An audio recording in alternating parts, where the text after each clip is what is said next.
The story begins with a person awakening while lying on the floor in his own garbage. He passed out due to exhaustion from overworking. As they started to lose consciousness, everything went dark. At the Magic Academy, a teacher found Sawadi Shankar in the hallway. He said that he had been hearing many strange things about him, like how he was a stage play fanatic or how he couldn't use any of the offensive magic despite being a man. But his restoration support magic was better than his seniors.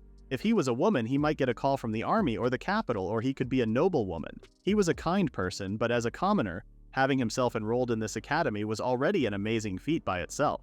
He then asked if he was free now, as he wanted to discuss restoring a spine to normal using restoration magic. Sawadi felt like he should escape from this conversation right now, so he refused by saying that he needed to help his father at home. The teacher seemed to buy his excuse and left there. He let out a breath with relief. Sawadi was 11 years old and he was the third son of the Shankar, a merchant family with political connections, a commoner who could use magic. He was a former company from who died from overworking, a reincarnated person, and he decided to have his best life by using the knowledge from his past life. But when he thinks about it, most of the things that he came up with already exist in this world. And his cheat skill, his ability to use offensive magic, was 0. In return, he excels at support and restoration magic. So in a way, it balances out his lack of skill at offensive magic. In this world, all people in power could use magic, but for a man, only the ones who could defeat the opponent with offensive magic get recognition from society. So he has 0 chances in the political contest. Regardless, he was the son of a huge business owner now, and he didn't want to be a corporate drone anymore. Someday he was planning to build a giant theater and spend his life slouching down on the best seat while watching a play and doing nothing. In order to achieve his goal, he had come up with a new business plan. With this city's situation coupled with his position as the son of this land's celebrity, he came up with a business that makes use of both to the fullest. While he was walking, Pickles and Vongo came and greeted him. They informed him that they reached their goal for the day. He compensated them for their work. The world's currency was 1 copper coin equivalent to 1,000 yen, 1 silver coin equal to 10,000 yen, and 1 gold coin equal to 100,000 yen. Currently, he earns about 10 gold coins per month. When he subtracted them from their monthly expenses and reserved funds, he got 2 gold coins as his profit. Right now he had 2 slaves, Pickles and Vongo.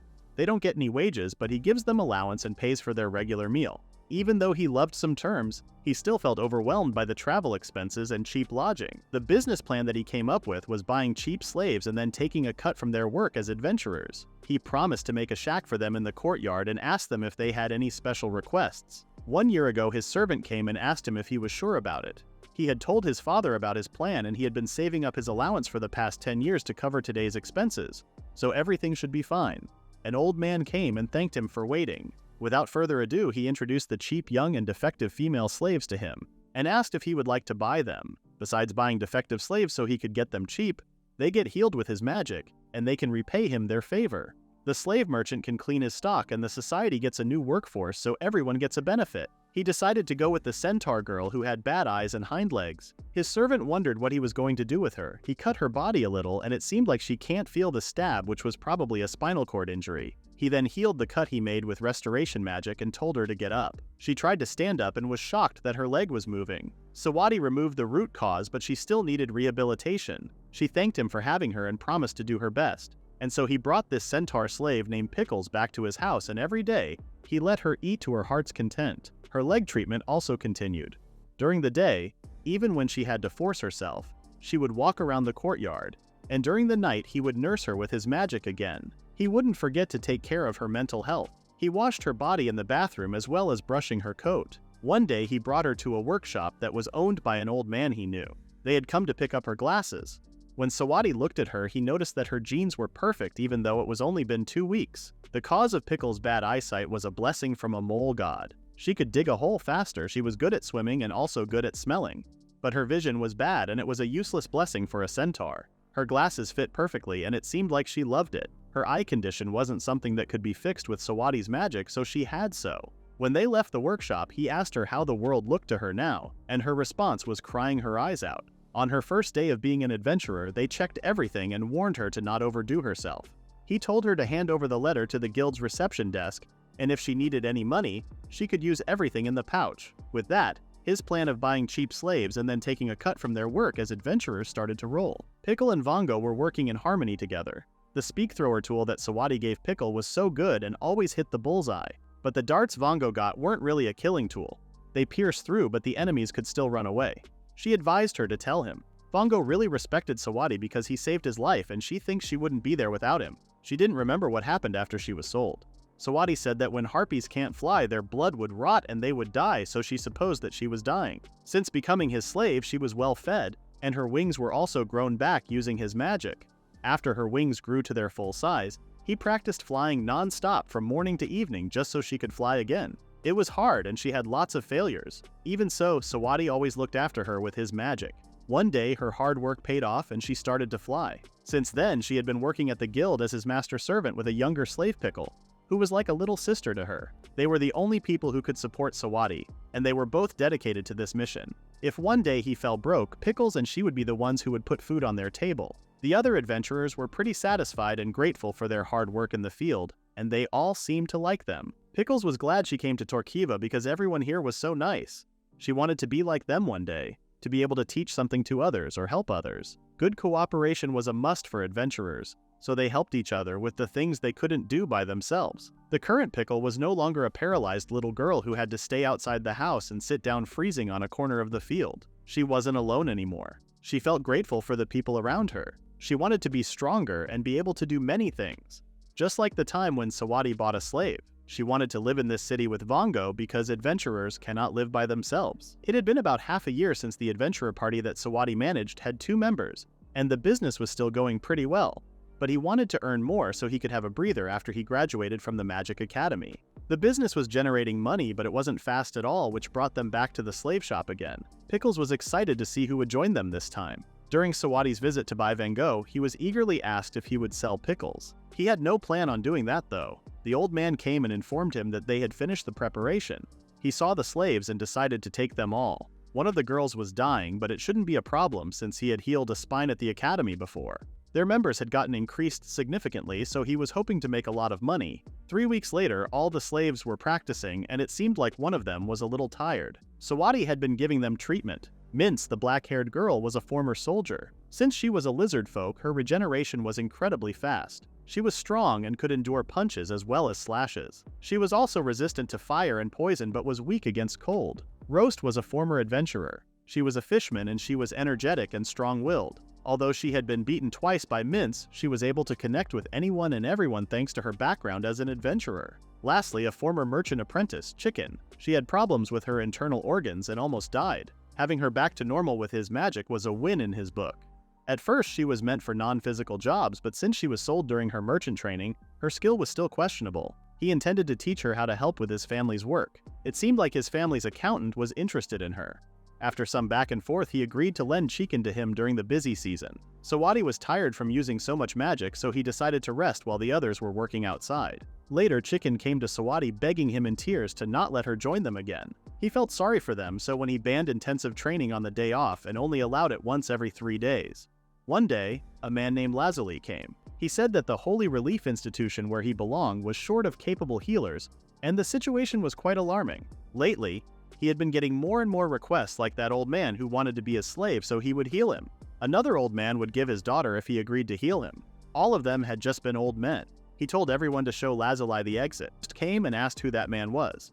She grabbed the man and took him out of the room while he was saying some nonsense.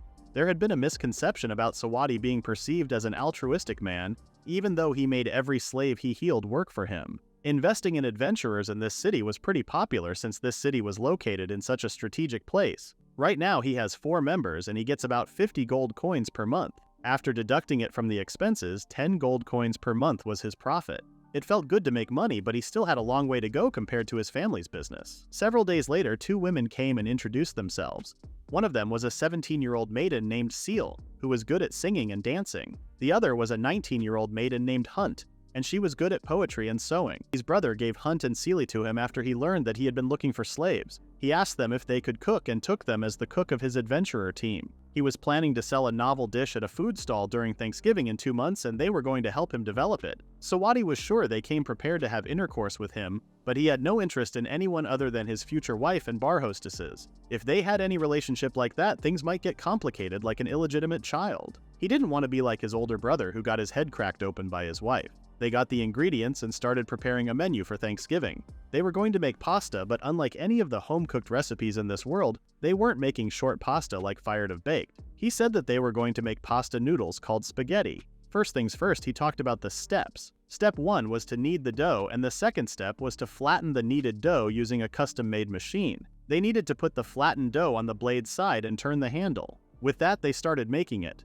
But they had failed several times, and the last thing he cooked had caused mass food poisoning. He knew that he wasn't talented at cooking, so the solution was to let other people cook for him. Slaves can't betray their master, therefore his effort to train them wouldn't betray him either, as he thought. At night, he was still thinking about the pasta. He thought it would be easier for them, and even though they started before noon, he wasn't expecting they would keep failing till late. Suddenly, the girls called his name with an excited tone because they finally managed to make spaghetti. Now it was Sawadi's turn. He had made it before, too. It was a foolproof recipe. He boiled water in a pot, and when it started boiling, he added salt. Then add the pasta into the boiling water and stir. He then added cooking oil to a frying pan and fried smoked meat together with sliced garlic. When the garlic started to brown, he added the chili pepper and a ladle of pasta water. After the sauce got thicker, he added the cooked pasta into the sauce and quickly mixed it. After mixing, one pepperoncino was ready to serve. The girls tried, and it seemed like he made it all right. He tried a bite and found it a bit salty, so he wanted some water. While he was eating, pickles, vongo, roast, and mince came because of the delicious smell coming from the kitchen. They tasted the pasta, and it was so good that they wanted him to make more. Then Chicken and his boss came thanks to the smells. And so they made lots of pepperoncino that night. Meanwhile, at the Magic Engineering Laboratory, there was a man. He was Chris Holden, an undergraduate student under Professor Marino of the Magic Academy's Magic Engineering Lab. He had been appointed to tutor a problem student in this lab. One day, Sawadi joined their research lab because he was interested in cheap working labor. Chris found his objective clear and easy to understand. But it wasn't as easy as it appeared. It wasn't like he could just transmute something into gold. He decided to teach him the very basics, which was creating a magic golem. As an aspiring researcher, he was planning to work in the capital and do research on fusion magic there. When Sawadi managed to make it, he was shocked because it was impossible to get it right on the first try. But when Sawagi thanked him with gratitude, he was taken aback for a moment. For an 11-year-old, just being able to change the color of magical elements already puts one on a genius level, and he was able to do that after watching him once. On top of it, he managed to get the ratio right too, and he didn't even realize that he was doing great by himself. Chris wasn't even sure if Sawadi really needed him as his teacher. In the next scene, Sawadi is praised by Astoma. He promised to keep doing his best to be a student that he could be proud of. When he left his room, he felt tired. As expected of the country's naval battle hero, his presence was so strong. He had once parted the sea using repulsion magic just to beat the seabed labyrinth master down. He came from a pure blue blood lineage, yet he still sought out and acknowledged the existence of the merchant-born commoner who could use attack magics at all like him. Mages were considered as privileged people in this country. So it wasn't an exaggeration to say mages rule this country. There was social segregation between these privileged mages and commoners like him. They didn't live in the same world with those mages. While he was walking in the hall, he bumped into one of the students who called him one of those three. Sawadi was content being a commoner. Becoming a magician was not as simple as some might believe. To begin with, the physical appearance difference between the mages and the rest of the people, such as race and facial features, was significant enough to differentiate them. It was technically impossible to adapt to their society in a single generation. As a result, even nobles and wealthy individuals must pass along their magician's bloodline through generations. The same thing happened with the Schenker, of course.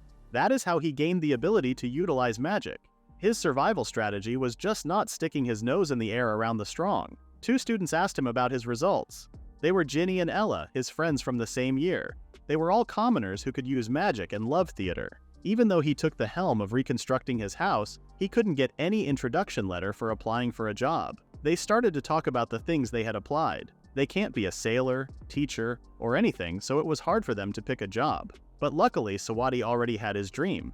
He was going to let his future self take care of the future problems. They decided to talk about their future later, and went to watch a play at the Houdini Theater in the West District. Later on, we see Roast was slicing a monster with passion, but it seemed like the monster was resisting. She made another attack while Mince was watching her, admiring and relieved that she was on the same team with her. Pickles and Vongo came to Roast's help and took down the monster with ease. They safely went back home and told Sawadi what happened. Sawadi realized that a rampage bird wyvern was too soon for them, and they should stick with flying boar. But Roast wanted to be stronger. She knew that her master was planning to make his own army.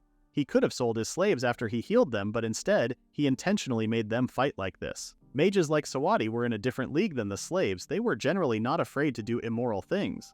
She had faced an expelled mage from the Magic Academy once back when he was in a mercenary group. In an instant, half of her teammates were frozen in ice, and in the end, half frozen her. She ripped his throat open using her teeth. Mages were in general a bunch of lunatics for roast. Vongo grabbed Sawadi's arm and said the word praise, so he started to praise her. Several days after defeating the bird wyvern, Mince and her teammates were hunting a red-cheek fox, but then encountered an armored longhorn beetle with 0% chance to escape from it. Roast told Vongo to send out a SOS while Pickles was firing a flash grenade and then a smoke bomb. Everyone covered their eyes when she threw the bomb. Mince asked if their aid was there, but they were still on their way. Suddenly, something came and destroyed the beetle. While they were in shock trying to figure out who that was, Mince knew that it was the Chivalric Order's White Dragon Knight, Arcelica, the Stardust. Everyone was safe. Mages were indeed strong. They totally live in a different dimension than them. A few days later, Sawadi cooked them something that they had never seen before. He told Mince to give it a try. Since the fight with the armored longhorn beetle, her left arm had grown back properly. While she was recuperating, she practiced how to use the chopsticks that Sawadi taught her. She tasted the meal and found it so rich and delightful. She was pleased that she was eating such good food even though it wasn't her birthday. She considered sharing them but decided to eat them all by herself and didn't even leave any crumbs on the plate. The Thanksgiving came and it was a traditional festival celebrated twice a year. Seely, together with her fellow slaves, were running a food stall and also performing a stage play. She noticed that Mince kept looking at the pocket watch that Sawadi gave her. She won't let anyone touch it, and every night she was polishing while smiling like an idiot. Now it was time to perform their stage play, so they prepared. Seely announced to everyone that they were going to perform a play titled Once Upon a Pepperoncino. Many people were watching, so she felt nervous. She recalled how Sawadi showed her how to perform, which she said she understood, but she actually didn't. She tried to mimic the way Sawadi taught her, but it seemed like the crowd wasn't really interested. Used to think that Sawadi was brilliant and versatile for planning a stage play to attract customers while also promoting Schenker's business, but she was regretting it now. Roast found that Fire Lizard Woman so boastfully loud and also realized that she paid one less coin using a trick. Everyone wanted to buy them now because Pickles and Roast was amazing and they were performing without a hint of stage fright. They were also in sync with each other like it was just second nature for them. People were eagerly wanting to buy packs of those. Back when they were practicing, Seal was upset that she wasn't getting it. Pickles came and gave her something sweet to motivate. While she was eating the treat, Roast gave her a glass of drink. While she was about to spin her drink, she wondered when the rehearsal was going to end. She then realized that Roast gave her alcohol. She said that she had been drinking since morning. When she looked at Vongo, she saw her drinking too, so she decided to drink it too. People were loving their play. They finished their performance happily and successfully. Sela was happy that Sawadi was doing all those for the sake of them getting familiar quickly with everyone and to make them get along with each other. In the next scene, Sawadi announced that they were going to hold an inauguration ceremony for each of the executive positions of the clan to a bunch of girls. Since he was making a lot of money now, he decided to start a new business. First, through his father's connection, he bought a ruined factory at a cheap price. Then he bought injured slaves from slave shops and healed them using his magic. This time around, he got a large influx of new slaves, which naturally brought in various talents like a tailor, shopkeeper, accountant, and craftsman. They were grouped as general labor slaves and would get dispatched to places requesting their skills, and they would get a daily allowance. And for the former adventurers and since those rowdy people were not suited for delicate jobs, they were working for him as an adventurer at the guild. Therefore, he divided the 4 slaves who had been working for him as adventurers into 3 teams and gave them a position, and they were leading many adventurers' personnel. He then established an adventurer clan, the Magical Schenker Group. Slave Mince was the captain of the clan. Roast was the vice captain, Pickles was the squad leader, and her vice was Vongo. The other slaves cheered for them and they started the celebration. 2 cooks came and brought their specialty dishes, meat pepperoncino and cheese pepperoncino.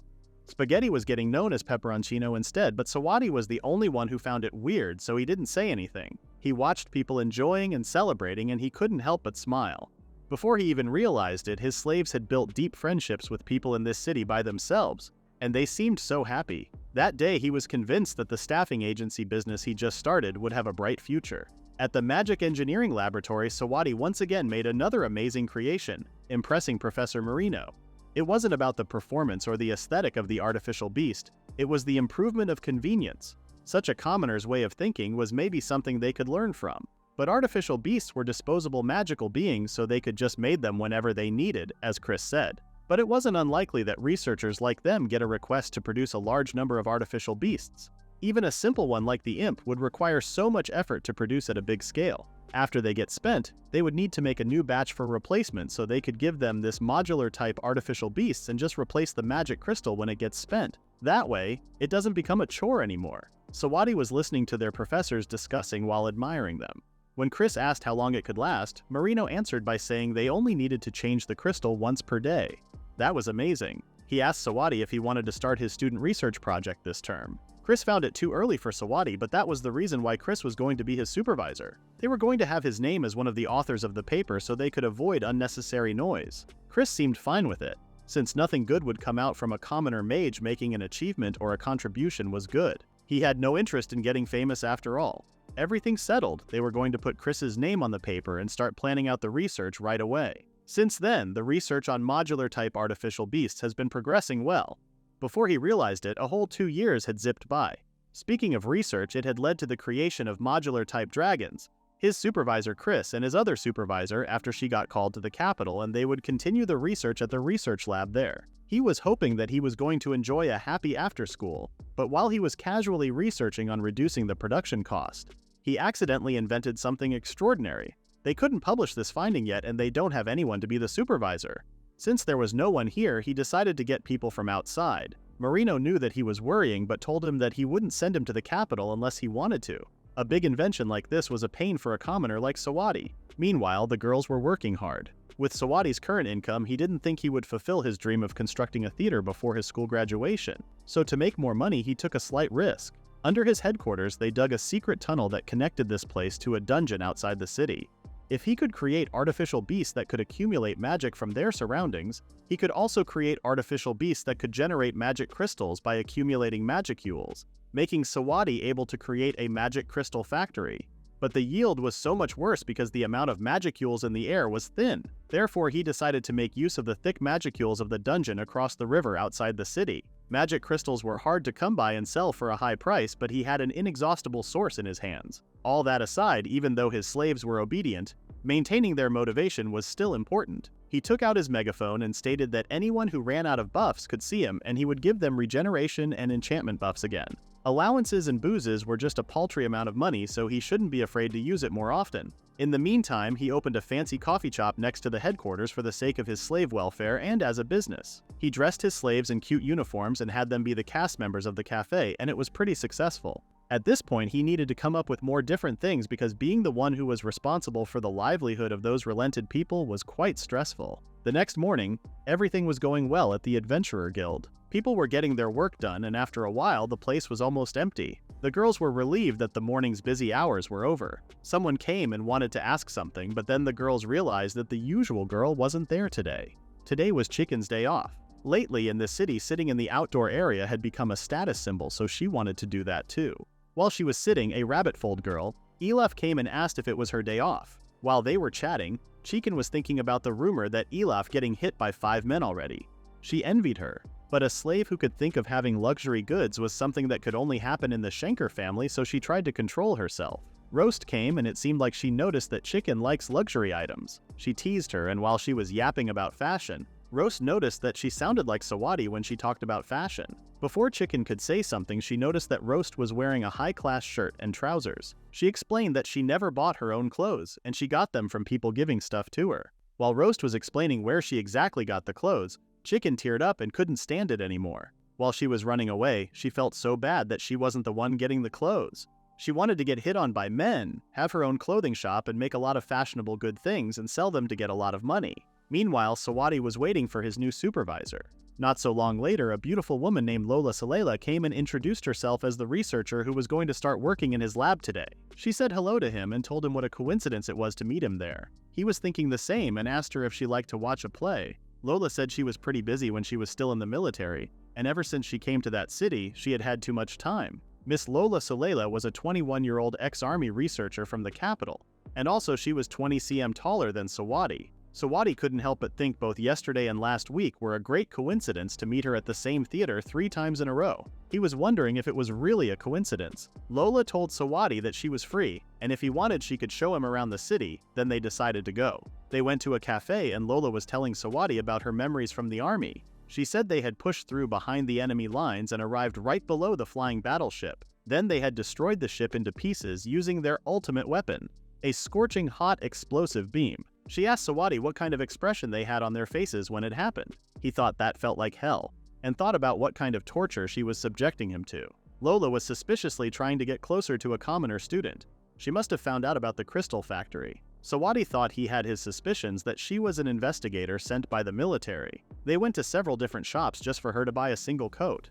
Then Sawadi accompanied her, observing the chivalric order for hours under the cold weather with the explosive noises and flying pebbles, and now, there they were.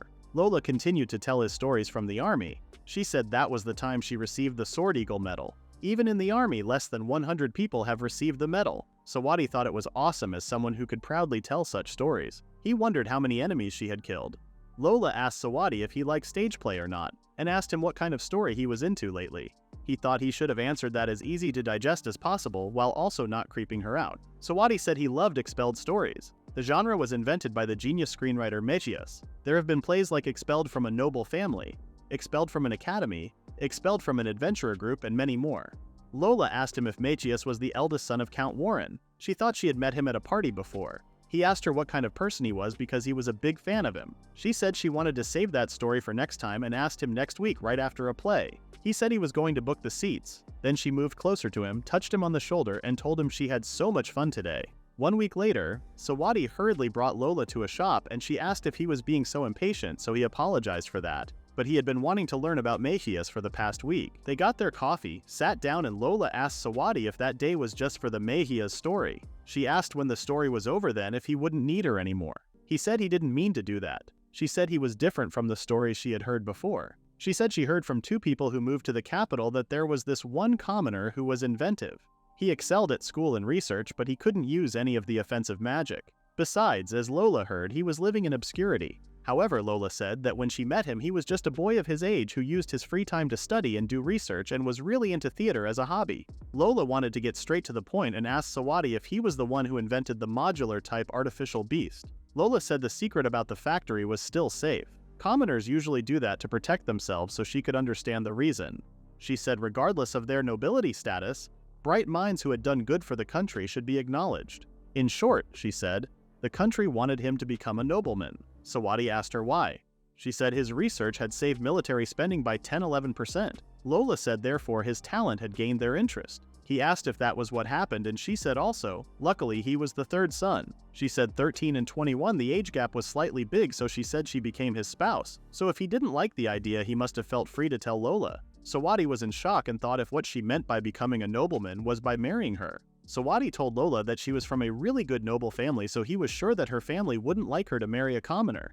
She told Sawadi not to worry because she got kicked out of her house. Therefore, she was pretty much her own person. Sawadi said he didn't mean to pry, but asked her why. She said she had gotten magic organ failure from overusing it and told Sawadi people who lost their magic organ could no longer use magic, nor could they give birth to a child with strong magic. Besides, she said once the organ shuts down, it wouldn't heal back. However, Sawadi told her that he could heal the magic organ. She was extremely surprised and asked him how he could do that and told him that she was becoming more and more interested in him. She asked if her marriage proposal was understood. Sawadi thought it was the country putting forward the marriage proposal. There was no way a commoner like him could turn it down. He was thinking that she was pretty and she had nice butts. Lola asked Sawadi if she could have a few conditions. She wanted to have her own theater and asked him if he was sure wanted to marry her. She said she wanted to get married, but she didn't want to have a one-sided relationship. To tell Sawadi the truth, Lola said, up till now, she had distanced herself from sexual romance, so she wanted him to teach her everything about it. However, she said and caressed his head, she said she thought of him like a cute little brother.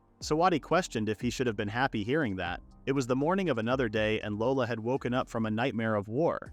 She wished she could have just erased her memories from those days. It was the day that Lola would have a date with her small fiancé, so she was trying to get ready. She asked her servant Mion if she should have pushed her breasts up a bit more, but Mion said it was enough. Lola said a bit more wouldn't hurt. She said his fiancé would look at her butt from behind, so if she should have said that, she knew he was looking at them and showed him more. Servant Mion asked her not to show her posterior to anyone. Sawadi came and told her good morning, and Lola was thinking that Sawadi looked no different from his usual self. He told her that what they would be watching was titled War. Lola was thinking when it came to the theater, he looked so excited. Sawadi was so shy that he could not look at Lola's face. Lola thought pushing her breasts up was the correct move.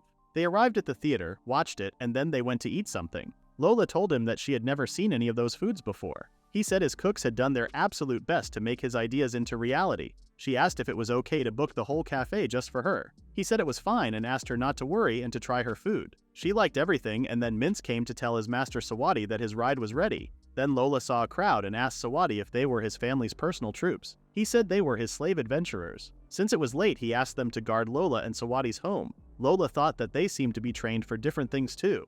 Mince seemed ready to die for her master, and Lola couldn't imagine slaves having that level of loyalty before. She thought and said she had found another charming point about her small fiancé. The next chapter started with Sawadi's lecture about magic organ restoration. He told Lord Qualis, "A magic organ is an internal organ that animals have for gathering magicules. It captures magicules in space and stores them inside the organ. After a certain degree over several years, the unused stored magicules inside the organ will transform into crystals. These crystals are called magic crystals, which have become an indispensable source of energy in this day and age of human society. Mages use these magicules to create magic. From fighting to restoration, they use magic in every aspect of their life. They use magic to flush the toilet, to illuminate places, to write a paper, and many more. Using magic over the limit of the organ will destroy the organ and make the person unable to use magic anymore. That will be the end of a mage." Lord Qualis thanked Sawadi for the lecture, but he asked if he really could restore a magic organ and said he wanted to see it. Sawadi apologized for keeping him waiting. Lord Qualis confirmed that Lola had no magic organ. Sawadi said he would start the surgery and then he would perform the procedure. 2 weeks ago, Miss Lola had seriously talked Sawadi through for many hours how special the magic organ restoration technique was, and the kind of troubles that awaited him ahead due to that fact. Lola had always thought it was just a part of the restoration magic, so she told Sawadi that he had 3 options. The first one was joining the military and becoming a magic organ restoration unit. The second choice was keeping that technique a secret. The last one was making this technique available and known only to certain people. Lola asked Sawadi which one he was going to pick. Sawadi said the first option was a big no, and he couldn't keep it a secret, as there were several people at school who already knew about it. He thought she already knew what he was going to pick. Sawadi thought in the end, as Lola's advice, he made the treatment available only to the veterans, and her treatment would lay the groundwork for that. Now it was hard to believe, but Sawadi really restored Lola's magic organ. While it was still weak, Major Lola's magic power was returning. Lord Qualis was invited by Miss Lola from the capital. He was an appraisal mage who was the trusted eyewitness. He was Sawadi's confidant on the capital's side of that plan. Lord Qualis told Sawadi to trust his fiancé and the people at the capital's military HQ. He said the profit from publishing was just razor thin, regardless of whether no one except he could do that, or the technique could be replicated by other people. Sawadi asked if the military would be happy to regain their personnel using the treatment. Lord Qualis told him losing a magic organ was not as simple a matter as it sounded. He said most of them couldn't bear the pain of having their magic power exhausted, and such pain would kill them in the process. Only people with strong will, like his fiancée Lola, could survive such a painful experience. Suddenly Lola woke up and asked Lord Qualis if he was trying to make her blush, and told them it felt funny that her magic organ was really back. Then she lit a cigarette. Sawadi was looking at Lola and was thinking what an amazing skill her way of using magic was extremely efficient. Lola told Sawadi that she was really grateful to have him as her fiancé, and then wanted to hug him. Lord Qualis found that action indecent to show in front of an elderly man. Lola told Lord Qualis to pardon them, but he should have let young people express their love to each other. Lord Qualis said anyway, and then told them the treatment would be done in that place. Patients would visit there one by one in secret, and the price would be determined by the patients themselves. Sawadi said he was okay with that decision. Lord Qualis told him that he would let him know when a patient was coming. Sawadi thought actually each time he finished treating a person, Lola would pay him 100 gold coins, which was roughly about then million yen. That was the amount she got per month from her pension. One day, another patient named Mr. Goskin came and told Sawadi that he lost his magic organ on a battlefield. Mr. Goskin said he had already retired from the army 10 years ago, but unlike him, his former superior looked youthful, and confidently said to Mr. Goskin that his health had been deteriorating and he was waiting to die. The superior told him there was a way to restore his magic organ. Mr. Goskin said they secretly headed toward a certain city called Torkiva. He was already in a condition where he couldn't even move his own legs to walk. He said with the help of his devoted wife, he finally arrived at the place where the mage who had restored the magic organ of several veterans, Sawadi Shenker, lived. Mr. Goskin said he had never heard about magic organ restoration or something similar until now. He said moreover, Sawadi's young appearance, which was not much different from their son who went to the military academy, made them feel a little bit anxious. However, he said they didn't have any other option. His wife and he were hoping against hope. All they could do was trust him. Sawadi told Mr. Goskin suspected that mages had large magic organs that easily dwarfed those of commoners. Sawadi said those large organs generate magic power that affects all parts of their body, including other organs and bones. That was why Sawadi thought might be the cause of Mr. Goskin's aging symptoms. Sawadi first wanted to start by recovering Mr. Goskin's poor overall health and restoring his physical condition to normal. On that day, Sawadi restored all of the teeth that had fallen before, and from that on, day in and day out, Mr. Goskin would eat healthy dye, do physical therapy, and get treatment using his magic. 1 week later, Mr. Goskin's wife asked his husband what he would want to do after his magic organ was restored. He said he maybe would smoke the cigar he had been keeping for 10 years. She said she didn't mean that, and asked him if he wanted to visit any places after that.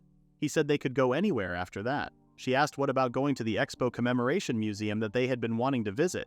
He said it sounded good and wanted to go there soon after he was healed. She said not just that place, she wanted to go to many places together with him, even to the end of the world. Meanwhile, Sawadi interrupted their conversations and asked if he should have waited outside for a while. Then they smiled and told Sawadi that they didn't notice him there.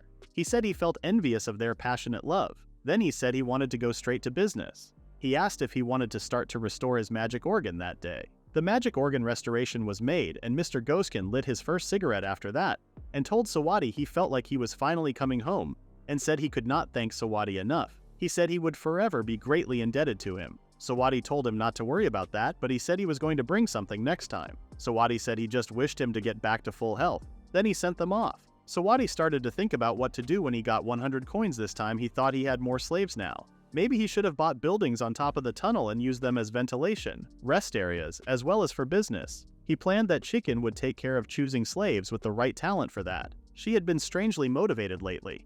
He thought about starting a fish farm since currently, river fishes smelled like mud. When he was mumbling his thoughts, Lola saw him and told him that he was making an evil face and looked like a bandit boss. She couldn't even complain if he got killed outside because of that face. He asked if it was really that bad. Lola said people with that kind of face were the ones who trip over trivial things and die. Sawadi almost forgot his own goal, which was building his own theater. He thought he should have not been so hung up on making money. As we approach the end of the chapter, we see the shop where slaves work.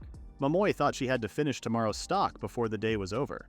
Meanwhile, Nava came back and she bought food from the HQ. Nava said they sold another incense stand again, and with that, they sold 10 that month. However, Mamoy wanted to get even better so they could sell more stuff.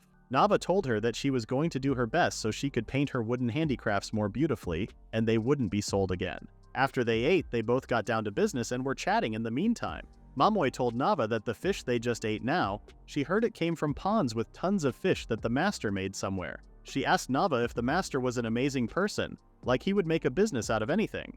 Nava said she heard the master bought another building on top of their tunnel. Mamoy said it would be nice if they could have used the tunnel to go to the HQ. However, for Nava, that could not happen because the tunnel was a secret after all. They were even restrained by magic, so they could not tell the secret to anyone else. Even their non-physical labor slave manager, Miss Chicken, had strictly told them that. Nava asked Mamoy if she had heard Roast slay one of a pair of rampage bird wyverns by herself. Mamoy said she hadn't heard it. Mamoy said their adventurer teams were like stars in the city. Nava wanted to be an adventurer too and asked Mamoy what about joining them. Mamoy said she would pass even though most of her injuries were healed by her master. She said being an adventurer was just dangerous and scary. Besides, she said she loved what she was doing. She had been trusted with a shop. It was super busy, but it was also super fun. Nava related to her and stated that once you were dead, it was over. Meanwhile, Jalin showed up with a group of people and called Mamoy and Nava. Mamoy said she was already done for the day, but she made that as a hobby. She said she just liked spending time there because that place was bright and warm. They agreed with her and had to leave after telling her to not overwork herself. Meanwhile, Nava decided to go. Then a couple of girls approached Mamoy and told her that they brought some leftovers from their shop. In the next scene, Professor Marino gives Sawadi the good news. The capital city was interested in that project and gave them a generous amount of research grants he had never seen before. Sawadi was flabbergasted. It was a proposal he mindlessly put together as a part of the Magic Crystal Independence Research Project so he could at least increase Miss Lola's research credit. It seemed like the proposal got sent to the capital city, and it came back with a huge sum of research grants along with an instruction attached to it that said conduct a long-distance demonstration from Torquiva to Luavuma. Professor Marino reminded him that they didn't have much time, so they had to start right away. Sawadi asked when was the deadline exactly, expecting that it would be at least 6 months, but unfortunately they only had 3 months, and it was on the day when they stopped all of the train services. Since that news dropped, Marino's lab was in shambles. As the supervisor of the project, He had to visit many places from morning until evening to prepare all the necessary work. As for Sawadi, he received a course exemption from Elder Estoma. Together with other fellow researchers, he became so absorbed with it that he would spend his days and nights doing research. 1 month later, they managed to move the wheel. Marino wasn't expecting it to be stopped by a small pebble, though. A perpetual engine was super low cost, so it made it had super low output. It took them several hours for the wheel to complete a single rotation, so Marino wasn't sure if they could use this engine to make the train. Sawadi explained that for the exterior they were going to be using parts from the existing magic train, and the engine itself would be just like the wagon's engine in theory. They divide the engine into the motor unit, the transmission unit, and the steering unit. Then they modularized the created artificial beasts and attached the wheels so it shouldn't be that hard. In terms of output, if they could standardize the quality and features of the beasts, while simultaneously determining the form factor, the output could be boosted. Marino suggested making the engine have the same output as the existing magic train engine, but it would be larger than the Academy, so that was frustrating. But they did manage to turn the wheels once, so that was still a major breakthrough.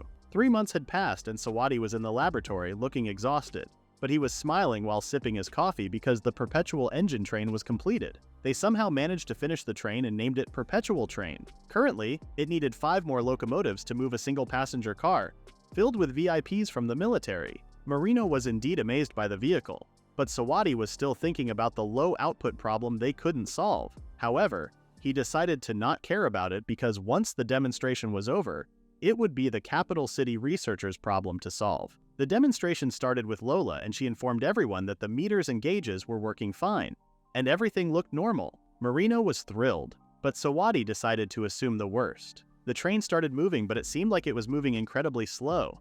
Sawadi already knew that it would be like this, so he wasn't surprised, but still, he couldn't help but feel uneasy about it. After some stressful hours of waiting, the perpetual train finally ran at a decent speed with the VIP guests and the completely worn-out Professor Marino towards its destination. Sawadi was playing cards with the guests and he was winning. The serene view seen from the car windows never failed to grab their attention. They also came across giant bugs during their trip, and some passengers were shooting those insects down using magic to kill time. The journey took them several hours than a normal magic train to finally arrive at Luavuma City. When they arrived, the demonstration was over, and everything was completed. While Professor Marino was shaking hands with the guests, Sawadi seemed tired. He could call this a success even though it had a lot of problems. The train will be towed back to Torquiva and dismantled there, so he decided to prepare himself. As a result, the train was taken over by the capital city to improve its speed, and a new transcontinental railroad was launched soon after. The railroad was named after the principal investigator, Frank Marino. It was Sawadi's first time seeing him this overjoyed. He was sure no one could feel sad after seeing this level of happiness. In the next scene, people saw Shankers all together and wondered what they were doing. They then noticed the 8-legged horse, which confused them. Sawadi was so embarrassed that he couldn't help but cover his face. Sawadi's second older brother, Shishriki, came and begged him to make a fast horse. He lied to someone named Fasalina that he was going to show her the horse. Sawadi refused at first, but when he heard that he could give him a slave who used to play a leading role in a famous theater, he changed his mind. After that, their long trip with Miss Lola and the other adventurer members started with the aim of riding the horse. Miss Lola wanted to have a horse like this too, but with a nicer color. Sawadi then wondered why Miss Lola made him wear shorts. She answered by saying that she loved how he looked and called him her adorable Sawadi. The others finally arrived and Rose noticed the tension being high right now. But then suddenly Mince noticed something in the sky.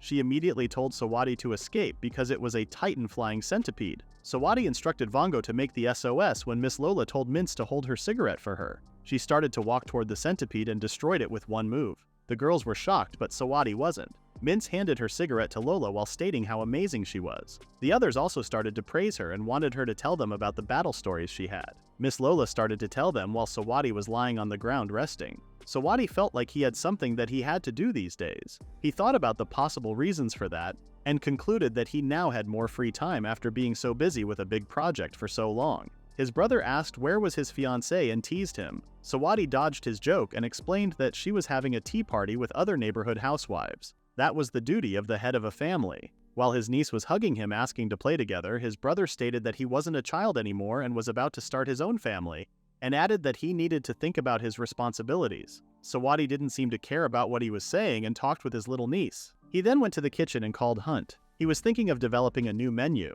He didn't know when, but it was not soon. The other girls were talking about Chikeen.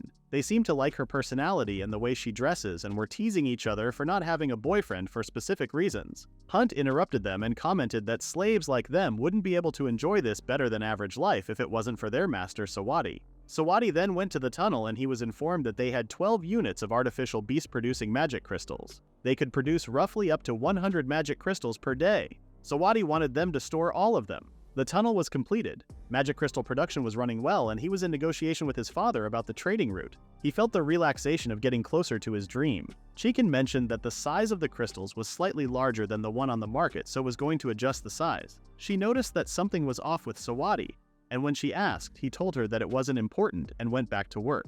In the next scene, Sawadi gathered everyone and announced that he was going to become an adult soon and would get married. But he reminded them that just as he would take responsibility as an adult, he would take responsibility for their lives as well. He wanted to offer everyone the freedom to have their own families and find their own happiness, but he couldn't entirely release them from being his slaves. He still had to uphold their pledge of quiet and obedience, because their clan had many trade secrets to protect. Those who had worked tirelessly in the clan for 3 years, on the other hand, would be entitled to a regular salary if they chose to remain. He also informed them that they were free to own a house and find a job anywhere in Torquiva, and they were allowed to get married. He then called Pickles, Vongo, Mince, Roast, and Chicken, and announced to them that those 5 names as of today were retired slaves. Everyone cheered with this great news that their master gave them. While they were celebrating, Mince got on one knee and stated that she would continue to devote herself as his humble servant. Roast came and jokingly said that she would be happy to receive a raise anytime as she was also staying in the clan. Mince and Roast started to fight while Vongo and Pickles came and informed him that they were also not thinking of retiring anytime soon. Sawadi was indeed shocked by them. He went home and talked to Lola about what happened that day. Lola mentioned that there was never a dull moment around him like the retired slaves or the eternal magic crystal thing. Eternal magic crystal was an artificial beast shaped like a magical crystal. He sought magic crystals so much that he mistakenly created one. Unlike a typical crystal, which depletes after a single usage, this crystal absorbs magicules and may be utilized several times. When compared to the output of a typical crystal, this one had roughly 1/100th of the output, but the application undoubtedly improved the quality of life of the general population. He didn't want to show the world this impactful crystal, but his first try at hiding it failed, as Lola immediately noticed something was in his pocket. She said that if it makes consumables last forever, they might receive less research funding from the country, so she suggested he discuss this with Professor Marino. She then wondered if it had a limit, like after using the crystal a few times, it would no longer be usable. Sawadi said that they could detune the crystal, making it have a lifespan. He thanked her for this great suggestion, but Lola seemed to notice that he still had something that he was hiding from her. She said that even before she had always felt something was off about him, but what happened today pretty much confirmed it. The way he treats his slaves, his otherworldly level of creativity, and the aura he has were suspicious to her. She said that he had the aura of a dead person just like her, and asked if he was a person who had escaped death once before. Sawadi seemed like he found this question funny, but his eyes were already tearing up and he couldn't hold it back while saying that it was impossible. Even he wasn't aware that he was crying. Lola smiled and informed him that only dead people know what people know, and asked him where he died and how he came back. He had been locking this secret deep inside his chest, but he really wanted to tell her the truth for so long. He was sure that she was the one and he wanted her to know, and he wanted her to accept and understand him. When he was about to tell, he was himself saying that even if he told her, she wouldn't believe him and no one cared. So he should make up a story and lie to her like he always does. He said that he now had money, honor, and popularity, unlike the previous life he had. But Lola held his hands and promised to accept anything he was going to say. Her words and the things she whispered to his ears broke Sawadi's lock and the truth poured out of his mouth. Lola, with a big smile, embraced him and he cried his eyes out like a little baby in her arms through the whole night. The next day, Pickles tells Jillian that she didn't know she borrowed a lot of the clan equipment. She thought she would have more of her equipment. She said Chicken had gone to the trouble of picking those for them. She said she just trusted her that much. Then she showed a sword that she bought herself, which was so easy to use. Jillian said it looked so expensive and asked how much it was. Then Pickles said there was a great bow she got from adventurer Keenson, but he was retired now. Pickles said she even used that bow to hunt a bird wyvern that morning. She said it made the hunt easier. However, Jillian told her that it wasn't because of the bow, it was her attack power. Pickles showed another tool that was made by Master Maid. One of them was a spear thrower and the other one was a slingshot. She told Jillian that these were also her keepsakes. Besides, Pickles said, she showed the dagger she got from her master during the MSG executive inauguration. Jillian said that must have been her most treasured keepsake. Pickles said it wasn't her most treasured keepsake, but her pride and joy. Then Jillian said that would be the end of her equipment audit and thanked her for her cooperation. Jillian went out to eat something, and while she was eating, a girl brought her a drink and wanted her to warm herself with that. It was the torkavayaki that her stall sells. Jillian said the drink was so good, but the girl wanted her to show it more on her face or something because she thought she disliked it. The girl asked her if working in management was really that tiring. Jillian said she had already done all of her tasks for today, but she still had tons waiting for tomorrow and it never ended. She said right now the master wanted to make a brewery, so she had been trying to look for a property for the brewery, but she hadn't found anything yet. Jillian said to no one's surprise, Sawadi had bought most of the properties, and thanks to that, the market price of the plot of land also increased. They got more people moving in there too. Jillian asked her if she knew any good, big, and cheap places far away from the main streets. She said she didn't know a place but suggested she ask Miss Chicken. Jillian said she would rather die than do that. The girl said she respected her too much, but she was just on another level. She was sure she was not even a human. Jillian said that sounded like an insult. The girl said she meant no human would be able to do what she had done. Jillian said she felt more suitable for a front office job than this. The girl said someone like her wouldn't do that because she was not socially slow at work and a coward. She continued that she was the airhead who always made mistakes and got scolded by everyone after all. Then the girl was called by her boss, who yelled at her to get back to work and stop slacking. Then she was about to get back to work, but she remembered a place. The girl said it was a place that may have been what she was looking for and suggested she give it a look. She said there was a plot of land where a small, cheap inn once was until it was burned to the ground and no one had bought or rented the land. When Jillian arrived there, she could not be sure if she was in the right place. She thought if the girl was trying to trick her, she was planning to beat her. However, the size and the location seemed to be all right. Then she saw an old man turned away. He must have been the one who managed the place. He was a stubborn old man, as the girl said. The girl heard that he turned everyone away at the gate. Jillian approached him and introduced herself, but he didn't turn to Jillian. When Jillian looked at his face, the old man didn't seem to be healthy. She thought it was her fault and she didn't know what to do or where to find a doctor. Jillian ran away to find help and found someone and asked them to help. She brought the old man to the hospital. Then she called Sawadi and he was also there. He said he heard about what happened and the old man was all right now. Sawadi told her that wasn't her fault, it was just his chronic disease just got worse suddenly. He said she just happened to be there, and now they could also negotiate the land price much more easily. Jillian asked her master Sawadi if she would get sold in tears, but he said there was no way he would sell her away over a trivial matter like that. She was so grateful and happy to hear that. Miss Chicken showed up and asked Sawadi what he did to her, but he said he didn't do anything. Then she took Jillian, gave her a cup of tea, and asked her if she had calmed herself down. She said she did and then thanked her. Jillian asked Chicken why she was being placed in management. Chicken said other people were far better than her who always made mistakes and always got scolded, and she said she felt like she would get sold away any time. Those were the same words that Jillian said. Jillian asked her how she knew that. She continued to say the sentences that Jillian said to the girl who brought her a drink. Chicken said she knew that feeling very well because she also used to feel the same way. She said she thought that she could not do her job right. She didn't have confidence in herself, and she feared that she would be sold anytime soon.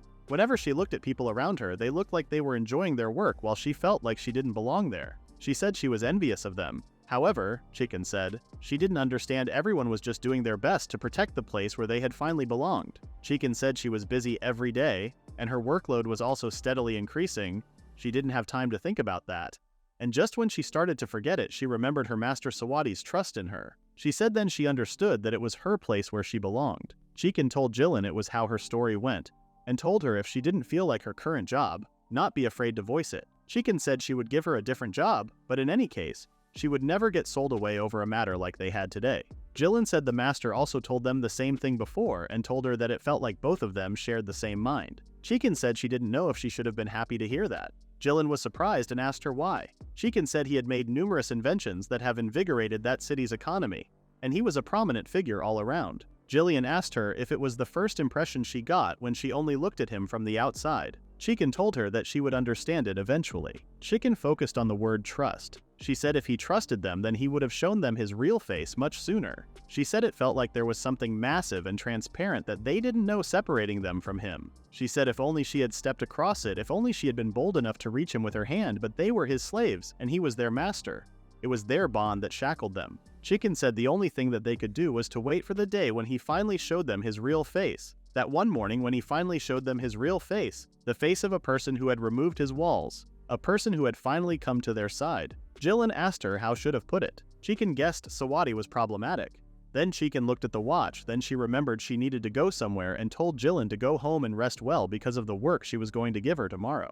Jilin thought the words that Chicken said, "He is problematic." The troubled smile that Chicken had when she said that was similar to what Pickles had at once when she said it was the same as that time. She thought their smile looked so genuine but with a hint of loneliness in it. Her present self wouldn't understand what their expression meant, just like how she was still not sure whether that job fitted her or not. However, right now, she thought she wished for the day when she could finally say she belonged in that place. Tomorrow was going to be a busy day again for her. Several days later, Sawadi said they would have an alcohol tasting party but not to celebrate the land purchase, and all of the executives would be there too. Then he asked Jilin if she wanted to join them. She thought it was her time to shine, so she said she was honored to be invited. Then she went to the party and she was late. She said she tried to make booze using magic engineering. It seemed like she made it too strong since she already made a lot. Sawadi asked her what about just one sip. Then she saw Chicken laying on the ground saying she still had work to do. Later on, Sawadi and his fiancée Lola are trying to make final arrangements for their wedding. They were trying to make everything perfect, from the drinks to the guest list. Lola drank something and she said it was called Lola Rola because that booze suited her palate. She said she liked it even more because it was Sawadi who made it.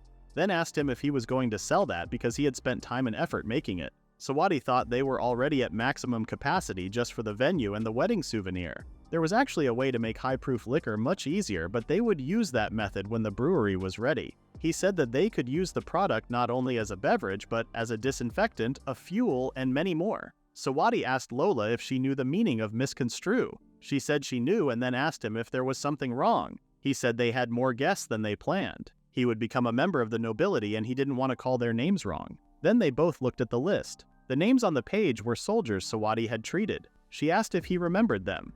He said their names looked familiar. Lola stuck on a name and told Sawadi that there was just a name that took her back. It got her a bit. It was the name of a rival who was a valorous airwoman. She said she was sure they made a promise to invite each other to their wedding. She said when she was going to meet her at the wedding, she was going to surprise her with her magic. Sawadi asked her not to make any ruckus. Sawadi asked in the end if none of her family members were coming to their wedding. She said his older brother was serving in the army while her parents lived in a territory at the border. Sawadi asked what the border was. She said unlike that place, it was colder over there. It was also close to the sea. She said they would go fishing the whole year around and eat fish every day. She said she didn't resent her family.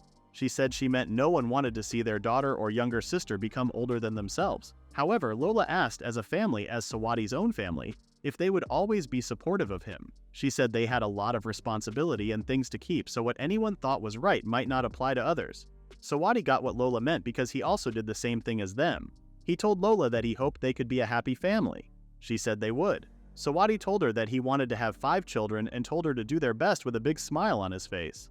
The wedding day came and everything seemed perfect, but they both looked so nervous. Lola said she didn't expect a representative from the marshal to come and her stomach hurt. Sawadi asked what happened to her advanced healing magic, but as she said it could not cure stress. He told Lola that she would be just fine. Then they walked to the wedding ceremony hall. Everyone was applauding them and whistling. Before the wedding ceremony started, a few words from retired General Rasp represented Marshal Centurion. He said first of all he wanted to thank them for having him on that happy day. He said he didn't think he needed to introduce the bride, retired Major Lola Sulela, the light beam to anyone there that day. However, General Rasp said he was sure some of them didn't know who the groom, Sir Sawadi Sulela, was. He said he had become an indispensable figure in the military. Sawadi was the inventor of the modular-type artificial beasts, the one who invented the core technology of the transcontinental railroad system. He said he was a researcher with many achievements, but to protect his life on top of still being a student, none of that was made public.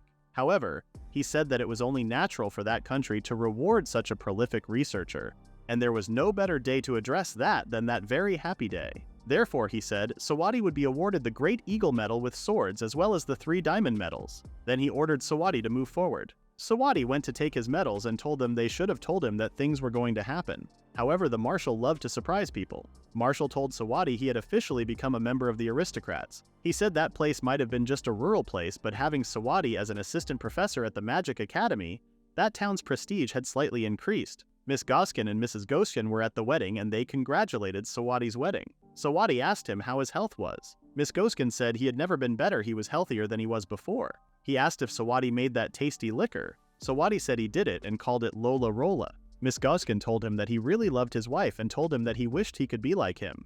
He said getting married and receiving medals on the same day was a feat. The woman, a rival who was a valorous airwoman Lola had told Sawadi about earlier, had arrived. Her name was Ava. Saw Lola and greeted her.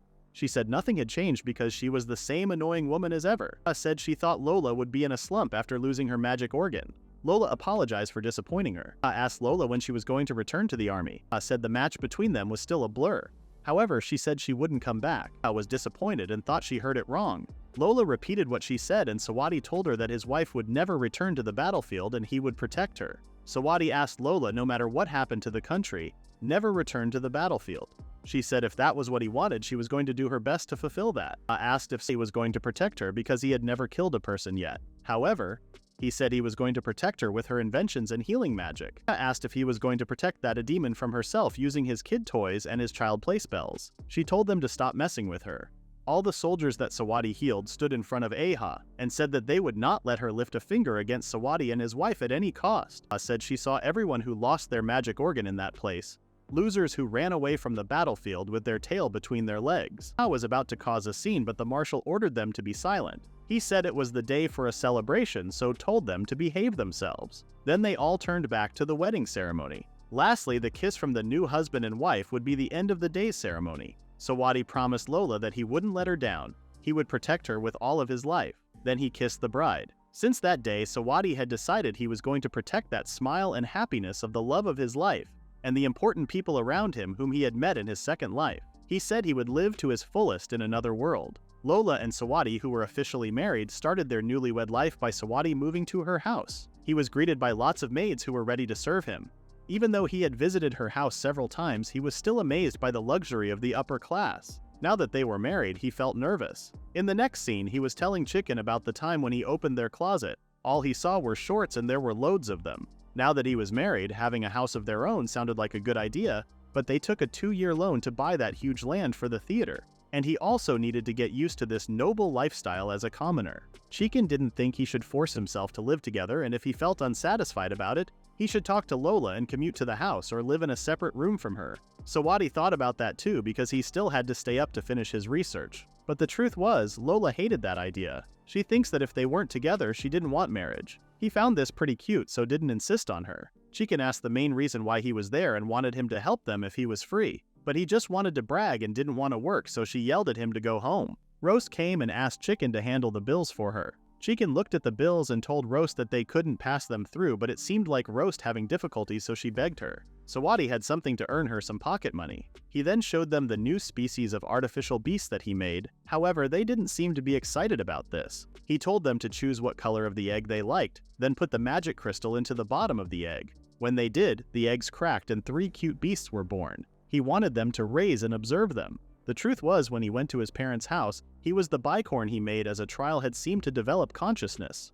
No one had researched consciousness in artificial beasts before, so he wanted to research samples if possible, which was why he made them cuter. They could feed them with magic crystals through their mouth and also train and name them. He also mentioned that they were also taking care of a small flying dragon named Torf. He needed them to fill in a handwritten report every week. They now realized why he wanted them to have the beasts, because they were the only ones who could read and write among the retired slaves. For now, they were researching artificial beast consciousness, but they might sell this in the future, so he hoped for their cooperation. They all seemed okay with this duty.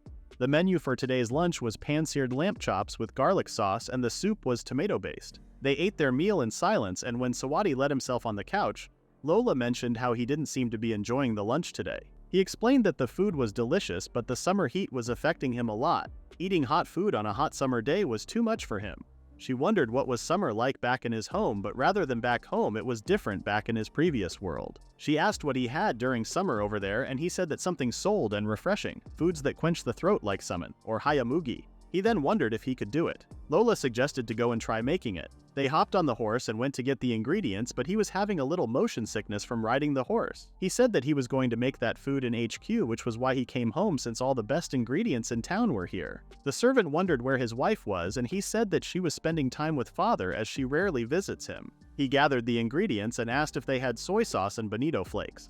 But the servant had never heard something like that before. He then informed Sawadi that the dead log mushroom was a high-class ingredient, but they couldn't get enough in stock. Not only that, it grows around mountains and also gets monopolized by the Eastern merchants. Sawadi considered cultivating that, which made him shocked. The servant then grinned and wanted him to let them know when he made it because they would buy them in large quantities. But it was clear that he was making fun of him for considering something like that. Lola came and they went to the kitchen, with the ingredients and the usual members gathering there.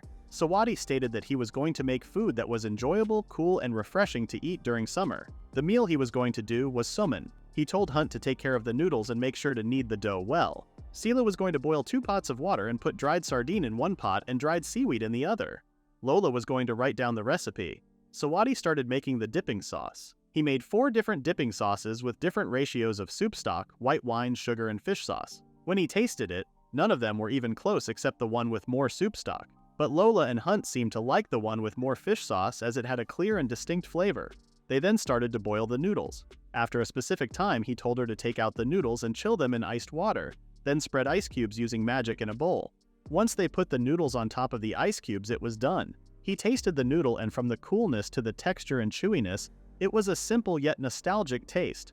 And that was udon without a doubt. He didn't expect noodles made using a pasta machine would be this thick. The girls seemed to love the taste and how refreshing it was. The other slaves were also curious to know what they were eating. When they left there, Lola told Sawadi to not feel bad about it because as long as no one else did that, she didn't see the problem. But Sawadi felt bad about being careless. There was no proper air conditioner or fridge in this world, and the usage of ice to cool stuff wasn't that common. But Lola was sure it would surely get popular after the food stalls started to sell somen.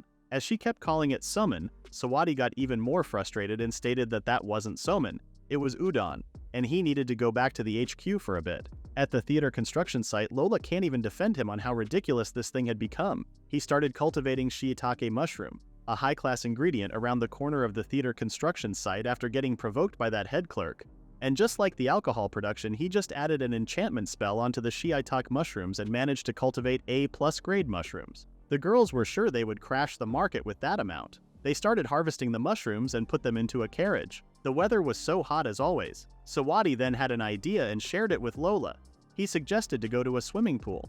A pool party was the first thing that someone could think of as a rich summer vacation. In case you wondered if there was a swimming pool in this world, the one where they were right now was a privately owned pool. There was no one, so they made them themselves. A few days ago, Lola visited Sawadi while he was working. She wondered how much force that thing she was holding withstand. Sawadi was sure it could put up against giant beasts based on the underground tunnel structure.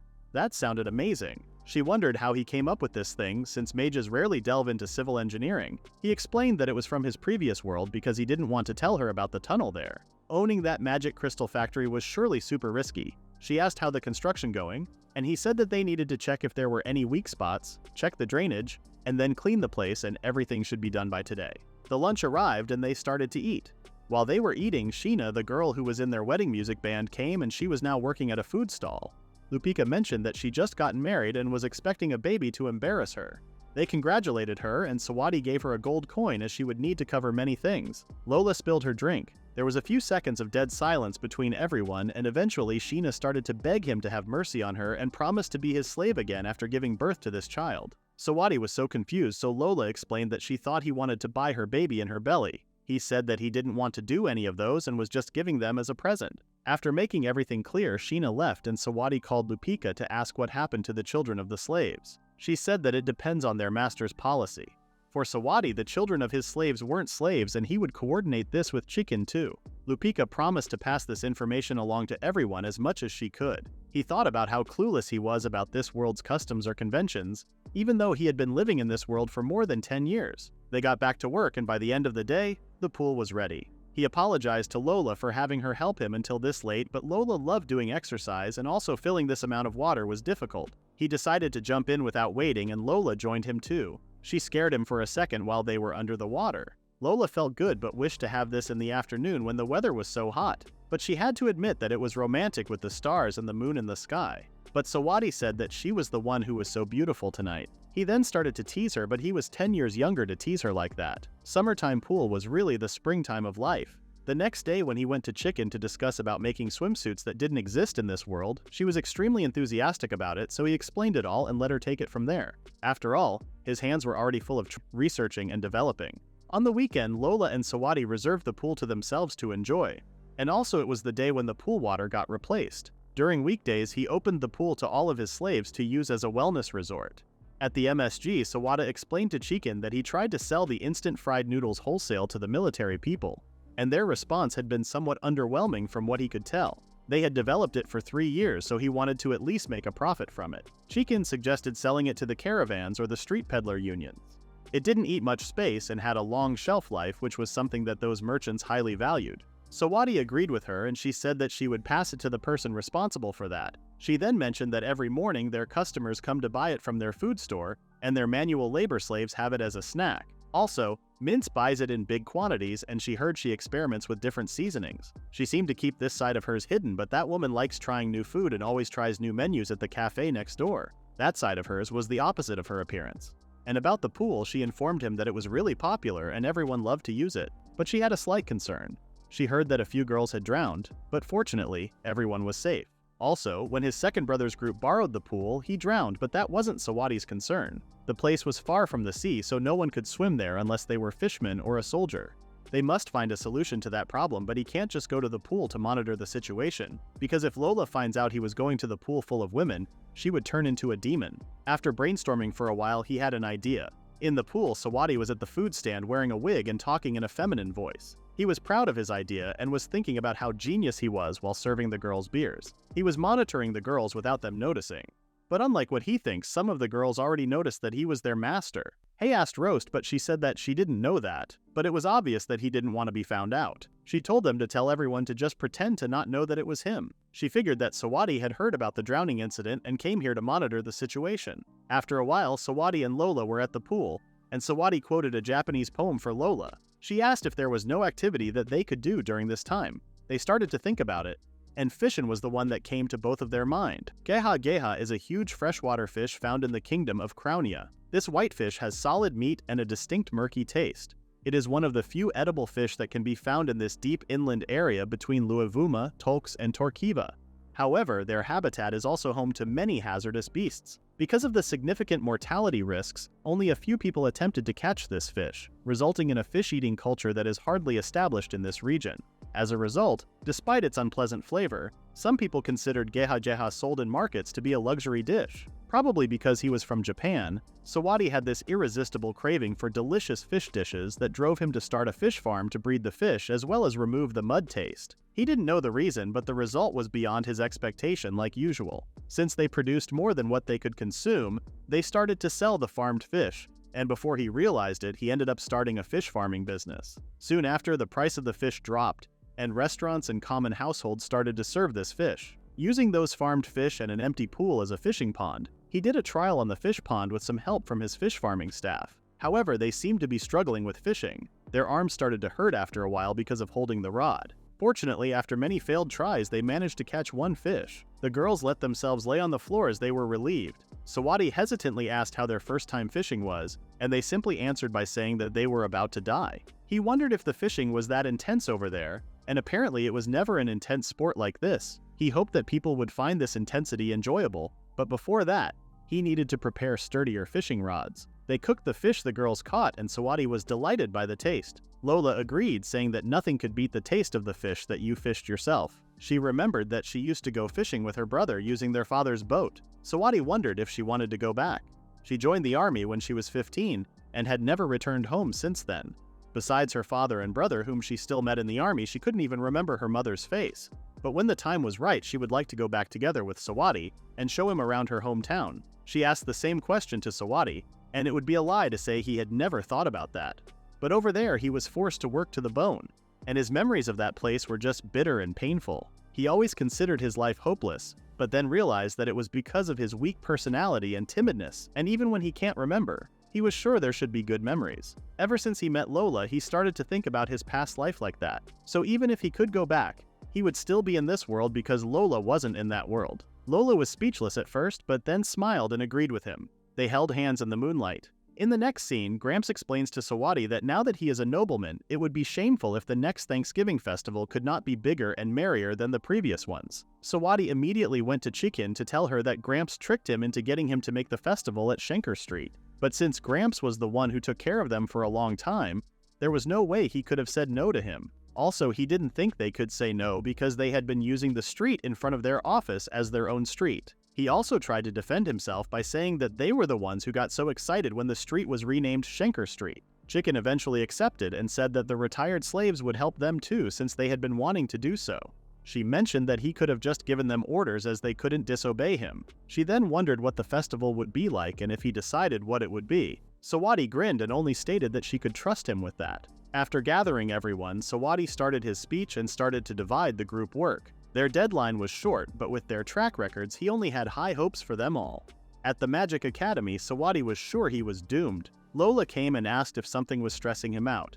She wondered if it was about the eternal magic crystal, but he had nothing to worry about. He was actually worried about the songs for the festival and the song for the retired major. Lola suggested letting his band compose those songs for him, but they had been busy. It was a band for the sake of his wedding ceremony, but because of their performance, the new songs they played, and the novelty of such a music band, they became popular, and from that point, people were borrowing them to perform at their wedding ceremonies or party events. Ultimately, they became super busy with composing or performing requests coming from the big nobles. He didn't think they could make it if he asked the available members now. Lola suggested buying more slaves, but he thought she was suggesting buying disabled slaves who had musical talent. But she actually meant that he could simply buy healthy, normal musician slaves. He thanked her for this idea and decided to go buy now. In the next scene, he gathered some slaves and healed them.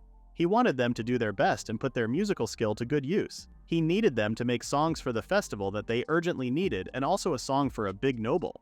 However, while he was talking about the deadline and other stuff, they didn't seem to listen to him and were talking to each other. Suddenly, one of the slaves named Moimo started to scold everyone for being disrespectful to their master and told them to listen to what he was saying. The healthy body that they had, the house that protected them from the weather, and the clothes and shoes they were wearing were all from their master, and they dared to ignore him, a person who was like a god to them. She seemed like she was going overboard, so Sawadi stopped her. Sawadi said to the other slaves that they could just ask Moimo if they had any questions and go to his place. Matmo was an all-rounder. Deep down, he was just an earnest girl. This time around, he went to gather healthy musician slaves, but almost all of the slaves were disabled. The slave merchant said that Sawadi became a legend within the slave merchant world, and people from all walks of life gathered to be bought by him. He decided to buy anyone regardless of their gender or age whenever he needed more manpower in a certain area, but was concerned that something like what they just had happened. Up until now, he let Chicken and her team take care of the new slave orientation. He thought about making an easy-to-understand employee handbook.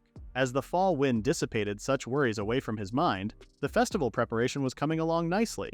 Everyone worked with passion, and finally, the Thanksgiving festival day arrived. As the festival continued, the people were all having fun.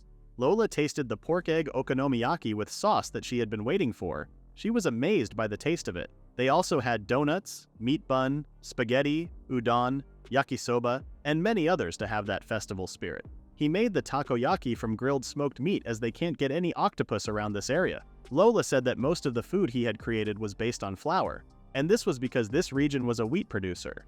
Also, his family was currently trading wheat as their main business so they could get them in bulk for cheap. They went to check on Vongo and the other slaves who had the duty to make the festival more secure. She caught the pickpockets. Sawadi patted her head proudly. While Lola was watching Sawadi, a woman bumped into her and fell. She apologized and helped her to get up. The woman was fine. Apparently, she heard that there had been out-of-ordinary theatrical shows around this region, so she asked if she knew the place. Lola suggested she follow this street and she would find a tent next to a giant building. Before the woman left, she handed her cigarette to her and stated that if she passed it to the receptionist, she could get the best seat. When she left, Sawadi and Vongo approached Lola because they were suspicious. Lola didn't care about them and asked what show MSG Theater had for this time around, and he said that they were showing a villainous story. It was a story about an ordinary girl who gets reincarnated as a villainess and the various things that she did to escape the bad ending. As the story progresses, she helps people around her, and before she knows it, she is adored by many people. In the end, the main character does get into a tight corner, but everyone around her helps her back, so the story ends with a happy ending. They went to the place where the Lantern Festival dance was about to be performed. Since ancient times, this festival had been the event to express their gratitude to the moon goddesses, and everyone could join in together with the dancers. The music started and people were dancing. Sawadi noticed that people in this world were also using events and festivals as their special meeting locations. Lola suggested enjoying the festival with Sawadi too, and they started dancing. And with that, the Thanksgiving festival at Sheker Street continued until late at night. Sometime later, at the MSG's Adventurer Group's home base, Slaves were practicing. Roast and Sawadi were also there, but he was having a hard time understanding why she made him watch this short martial arts performance. Roast said that it was because he rarely came to this place, so they just wanted to show him the results of their daily practice. He actually came here because of the newly recruited musician slaves. Since he got really busy, he completely forgot about that, but they kept submitting the music sheets every single day, so it started to build up on his table. As they became more and more fervent about the job, they started to follow him everywhere, asking him to confirm their work. The adventurers and the security guards were unable to overlook this problem, so they caught the musicians and sent them to take the new employee training. Roast informed him that everyone knew that they should be following the training. Sawadi knew that it was his fault that he rarely came to visit the adventurers here. He knew that the adventurer group had been working their best and had given their all for MSG. He didn't want to sound like he didn't care about them, but he really wanted to go home now. Roast was shocked at first, but then started to burst into laughter. She seemed relieved that he was still the same old young master she had. She said that they were doing this not for the recognition nor cause it was their duty, although there may be one or two people who do think that way. All of them here were born or raised as a worthless person. Nothing they could rely on except their own strength, and with that they lived their life acting all strong and tough like no tomorrow. But one day they all lost the only thing they could rely on in an instant, and that was when they realized that they were nothing without their strength. From that on, their fate was sealed. They became a lure for monsters, a guinea pig for magic experiments, or a collection for some collectors. They were born as a worthless person, and they would die as one too.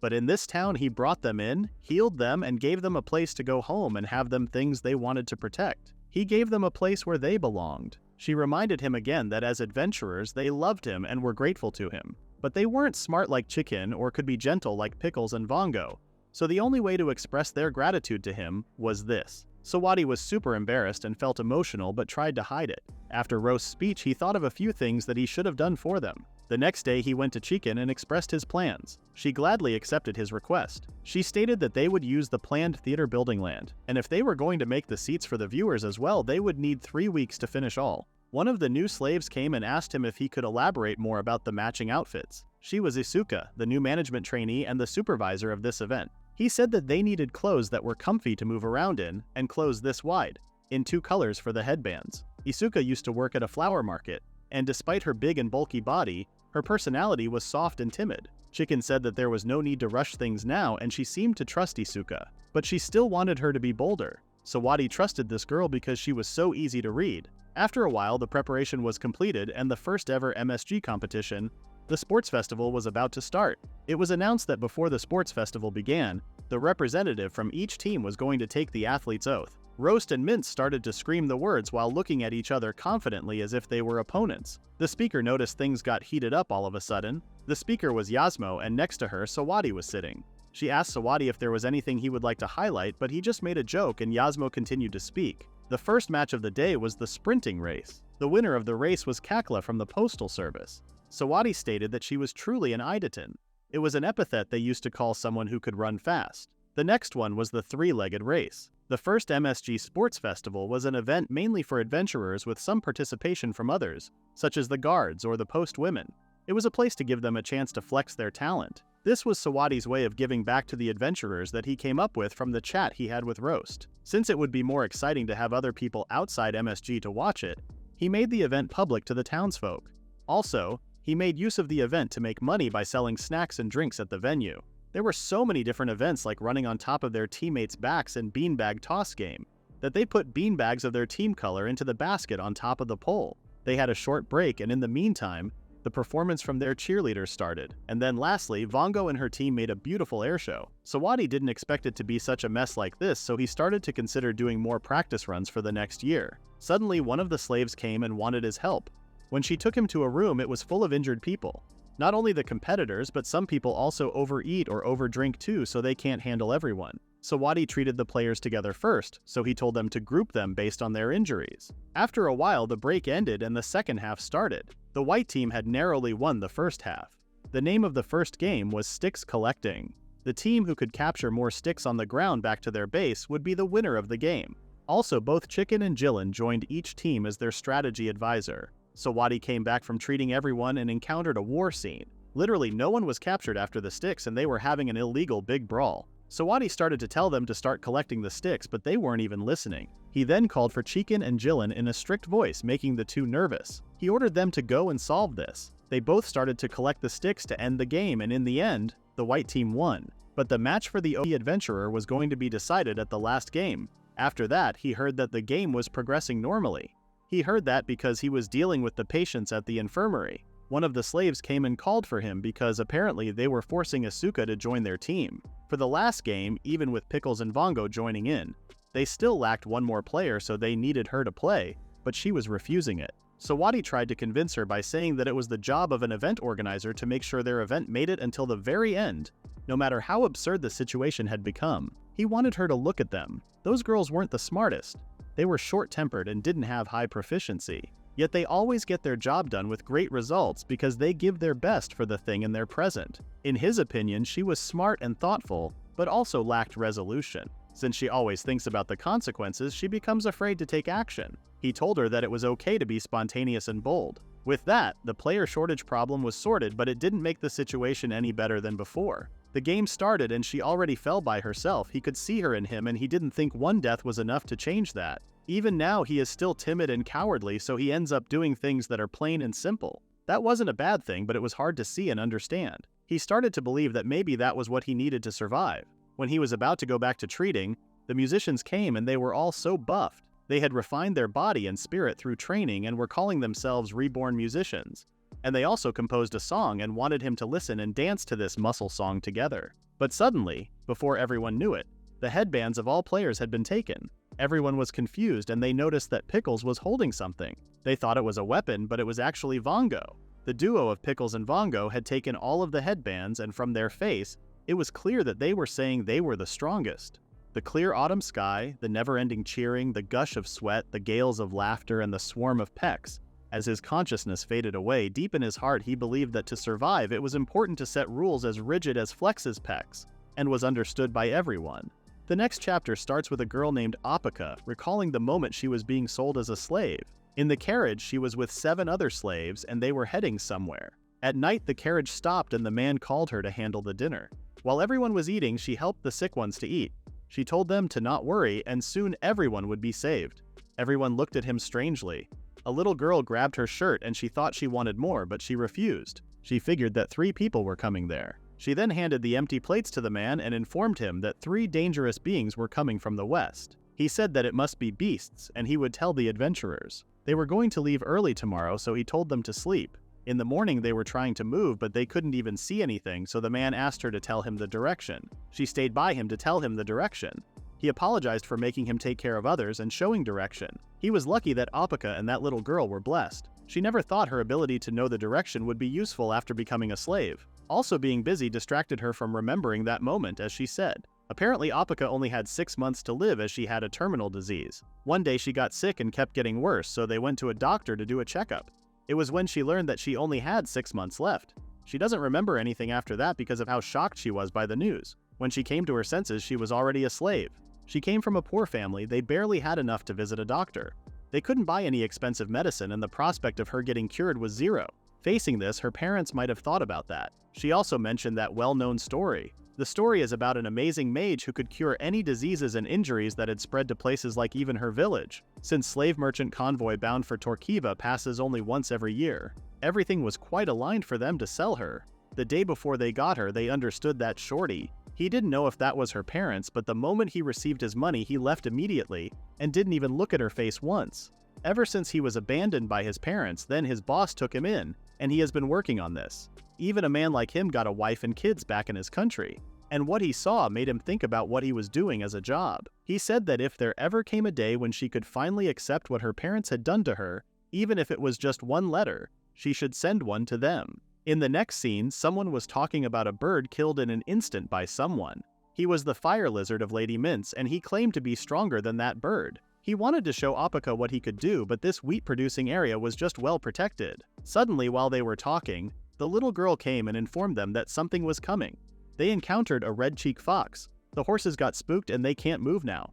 The guardians tried to run away before they got killed by that fox, but the slaves were all inside the carriage. She told every slave that no matter what happens, they should never give up. She said that Torquiva wasn't that far away anymore, and she was sure they would all be saved. She didn't care what would happen to her, but at least she wanted those little girls to be saved. She then recalled the memory of the moment she was being sold. Her father told her that he knew what they were doing to her wasn't right and she could resent and despise them. But there was one thing her father needed her to do. He wanted her to live. After she remembered that, she heard that the strongest adventurers were here. She saw Vongo and Pickles beating the fox with ease and was speechless. Even now, she could still vividly remember that scene. The figure of that adventurer called the Seven Blades seen from behind was strong, noble, beautiful, and also far more majestic than anything she had ever seen. Compared to such an amazing journey she had been through, the part after she arrived at Torquiva was rather anticlimactic. Master Sawadi put a great number of sickly slaves together and bought them all at once. All of their injuries or illnesses were healed so quickly that they did not even have a chance to chat with him. Then they were given clothes, food, and a place to stay. The next day, they were immediately assigned a job. Thanks to her bird god's blessing, she was able to be entrusted with an important job. In Torquiva, things were changing so quickly. It was hectic every day, but she was in good health and enjoying her time here. She was writing down those thoughts she had and what happened to her. There was also one thing changing. She had a young sister named Rubika now. It was the girl who was with her in the same horse carriage. She was Rubika, a wolf beast woman. She lost a bit of her innocence, but she was her little sister. She informed her that everyone had left for the H already. They held hands and started to walk together. She was hoping that they could meet with them one day and back together as a family. And with that, her letter to her parents ended and she sent it to them. The next chapter begins with 3 mail carriers, Porto, Kakura, and Yoshina, eating to the point of nearly making themselves sick. They only seemed to realize at the last moment that udon was at the bottom of the hot pot. Porto was so stuffed that she didn't want to eat for the next 2 days, while Yoshina was already thinking about her next meal. Porto playfully teased her for being so food-obsessed before turning to Kakura to ask if she was feeling any better. The next day they went fishing, and even though it was a tough job for them, everyone managed to catch 1 fish. While working on the mushrooms, Kakura expressed her discomfort about not being praised more as a mail carrier. After all, she carries heavy packages every day, whether it's raining, snowing, hot, or cold. But people say she was just taking a walk as a job. Yoshina agreed with her. Porto added that people who can't even read or write should try doing it themselves instead of saying anyone could do that job. She said she even had the entire city map and where everyone lives memorized. While complaining about this topic, they noticed that Yoshina had agreed to this the whole time, even though she worked indoors. Yoshina winked at them as a response. They continued their topic while working. They talked about how the other departments wore cute outfits like adventurers and tea shops. Porto said it must be nice wearing those sparkling outfits. Yoshina didn't stop and teased Porto, saying that it wouldn't suit Porto. Yoshina was the only one who carried lots of fish, so she had to stop them to say that it was too much for her. They felt bad for her but didn't help and just told her to hang in there. She eventually managed to bring every ingredient to Seal. Seal was confused because there were too many ingredients and not a lot of them. She asked if 3 of them could finish this many. They said they could and reminded her that they had a reservation before the sports festivals. It was an all-you-can-eat buffet of high-quality ingredients, so Porto was confident in herself. Sealy gave them some tea while they waited and reminded them that it was fine if they left any food. They sat together and continued today's topic. The thing Porto was most uncomfortable about was people's cynicism. Delivering letters with sad news like obituaries was the hardest part of their job. Kakura, they can't see what was inside anyways, and it would be nice if they could just treat it as a job and move on. When they read the letter in front of them and start crying, or when they give them the cold shoulder, they start to feel like they had done something wrong or wonder if it would have been better not to deliver it at all. Suddenly, Yoshina noticed that Kakura had been smelling nice lately, and asked if she had found someone she liked. Kakura had a busted face and tried to object that it wasn't like that, but she was still suspicious. So Porto asked if she was hiding something, like a boyfriend. She reminded her of the promise they made about not hiding anything from each other. The thing that saved Kakura was the ready food being served. Seal prepared a special pot of withered 3-mushroom stew.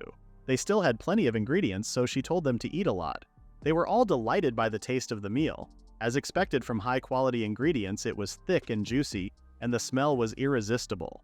The fish melted in their mouth and the umami was overflowing. While eating, Porto told Kakura that she still hadn't heard her answer. Kakura suggested waiting until they were done eating. She then started telling them what happened. One day, Kakura was tired of the sight of the streets and her same old delivery job. It was the same old routine as a mail carrier, but she was always happy to deliver Mrs. letters. Since she had lots of letters this time, she invited her in and served her some tea. Saya was one of the mail department's best customers. She corresponded with various people in the town and delivered a lot of letters every day. She said it was because they used to teach reading and writing in the past, but Kakura thought half of the letters were probably love letters. Before opening the letters, Saya brought some sweets she made that morning.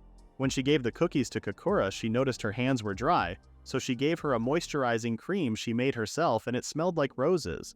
She told her that just because she was cute, she couldn't let her guard down. If she kept her skin smooth like this, Saya was sure she would find someone special in no time. As someone without a mother, the casual moment spent with Saya before collecting the letter became something special to her. Saya noticed that it was already late, so she started preparing to send the letters. While she was writing, Kakura noticed a knitted scarf, so she asked if she made that. Kakura assumed she made it for her grandchild, but she said she made one for that child last year. That one was for a special person who brought her happiness. When she finished her letter, Saya asked if she could tell her story. She believed that sometimes talking to someone could make her feel better. Kakura chuckled and asked if she was making that kind of face. But Saya said she didn't. She just felt like something was off. Kakura could have put on a fade, but the words just wouldn't stop. She talked about herself, about work, and so many things. She talked about everything inside her that had nowhere left to escape. She started to wonder if her work was helping someone, or if she was making a difference. To comfort her, Saya told her that ever since she started delivering letters to her every day, she realized that letters carry the feelings of the person who wrote them. While patting her head, she told her that her work was very important because it connected a lot of people and their feelings, whether it's happy or sad. Every letter is filled with cherished memories for every person who writes. She hugged her and comforted her that there was no way her work wasn't important, and she was sure everyone felt that way. She thanked her for delivering it because there was no such thing as a letter that didn't need to be delivered. She told the girls about this memory, and Porto wasn't surprised that Saya said those words. Kakura had been thinking about what she said about the importance of delivering letters, and realized that she said horrible things. Porto asked Kakura if she had ever received a letter, and she said she hadn't. Porto hasn't gotten any letters before too. She wondered what it would be like. Suddenly Yoshina remembered something and gave a letter addressed to Kakura. Kakura was shocked and so happy to finally receive her first letter. After that, they went home. Unlike the other day, they started to talk about their job positively. Kakura said they should take pride in any kind of work because the people watching them would always notice this. Porto was surprised that she was highly motivated.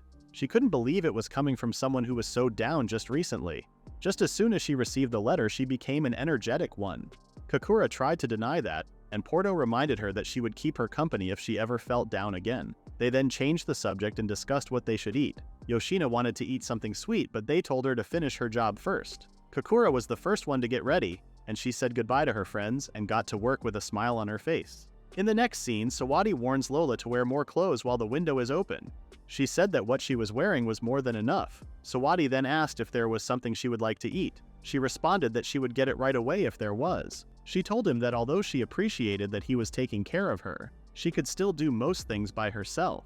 The reason why Sawadi was bothering Lola this much was because they had been blessed with a new life. Lola was pregnant. Sawadi defended himself by saying that in his previous life, early pregnancy was really scary for various reasons. The maid came and informed Sawadi that it was time for him to leave and asked if he had finished his preparations. Sawadi mumbled some words but stopped when the maid told him a man shouldn't act like that. Childbirth was some time away, so she told him to calm down and focus on his work. Lola agreed with the maid and told him that for the sake of their baby, he should make sure to do thorough research and come back.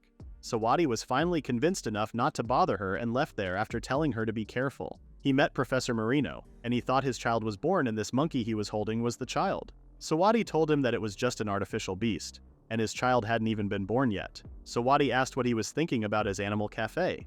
He allowed the artificial beast to interact with a large number of people to examine the development of their self-awareness, and he made it into a business animals coffee shop. Marino found this very typical of him. The original hypothesis regarding the self-awareness of the artificial beast was related to the progress of time based on some reports received from various places, but it was quickly disproved by reports of those sources. When Sawadi looked into it more closely, he found out that while it usually takes about a year, in crowded places like army bases, cavalry units, and dragon camps, it could happen in just 6 months. So he decided to turn one of his shops into an animal cafe using artificial creatures to test this further. He wished he could have researched more slowly though. Marino said he had managed to put off the situation with reasons, but when the royal family got involved it was hard for him. He told him that if the artificial beast were to develop self-awareness and go on a rampage or something, Not only he and Sawadi but their entire family could be punished for treason. Since artificial creature studies alone wouldn't be enough, he had invited a noble named Tarcel. He was an expert on magical tools, and he was going to join them as a guest professor. They had to prepare as much as possible before things became official. They also hoped this shop does well too. But research was the main goal, so Sawadi wasn't really thinking about the shop's profit. If it doesn't work, he would have anything available at MSG to take advantage of it. If that was the case, Marino said he would also provide some operating funds from the research lab. That would help him a lot because it was always better to have more funding for MSG. Thus, the Animal Cafe, which started with a lot of expectations, turned out unexpectedly successful. Day after day, the lines never stopped. They quickly ran out of artificial beast pets. He had to stay up all night to finish it as fast as he could. One day, Shiriki came. Today he was in a once-in-a-lifetime moment, risking everything as a man. His opponent was the MSG representative, a magician, and a man who rose to the rank of a true noble, his younger brother Sawadi. He bowed to him and asked him for Schenker, the street, and his band.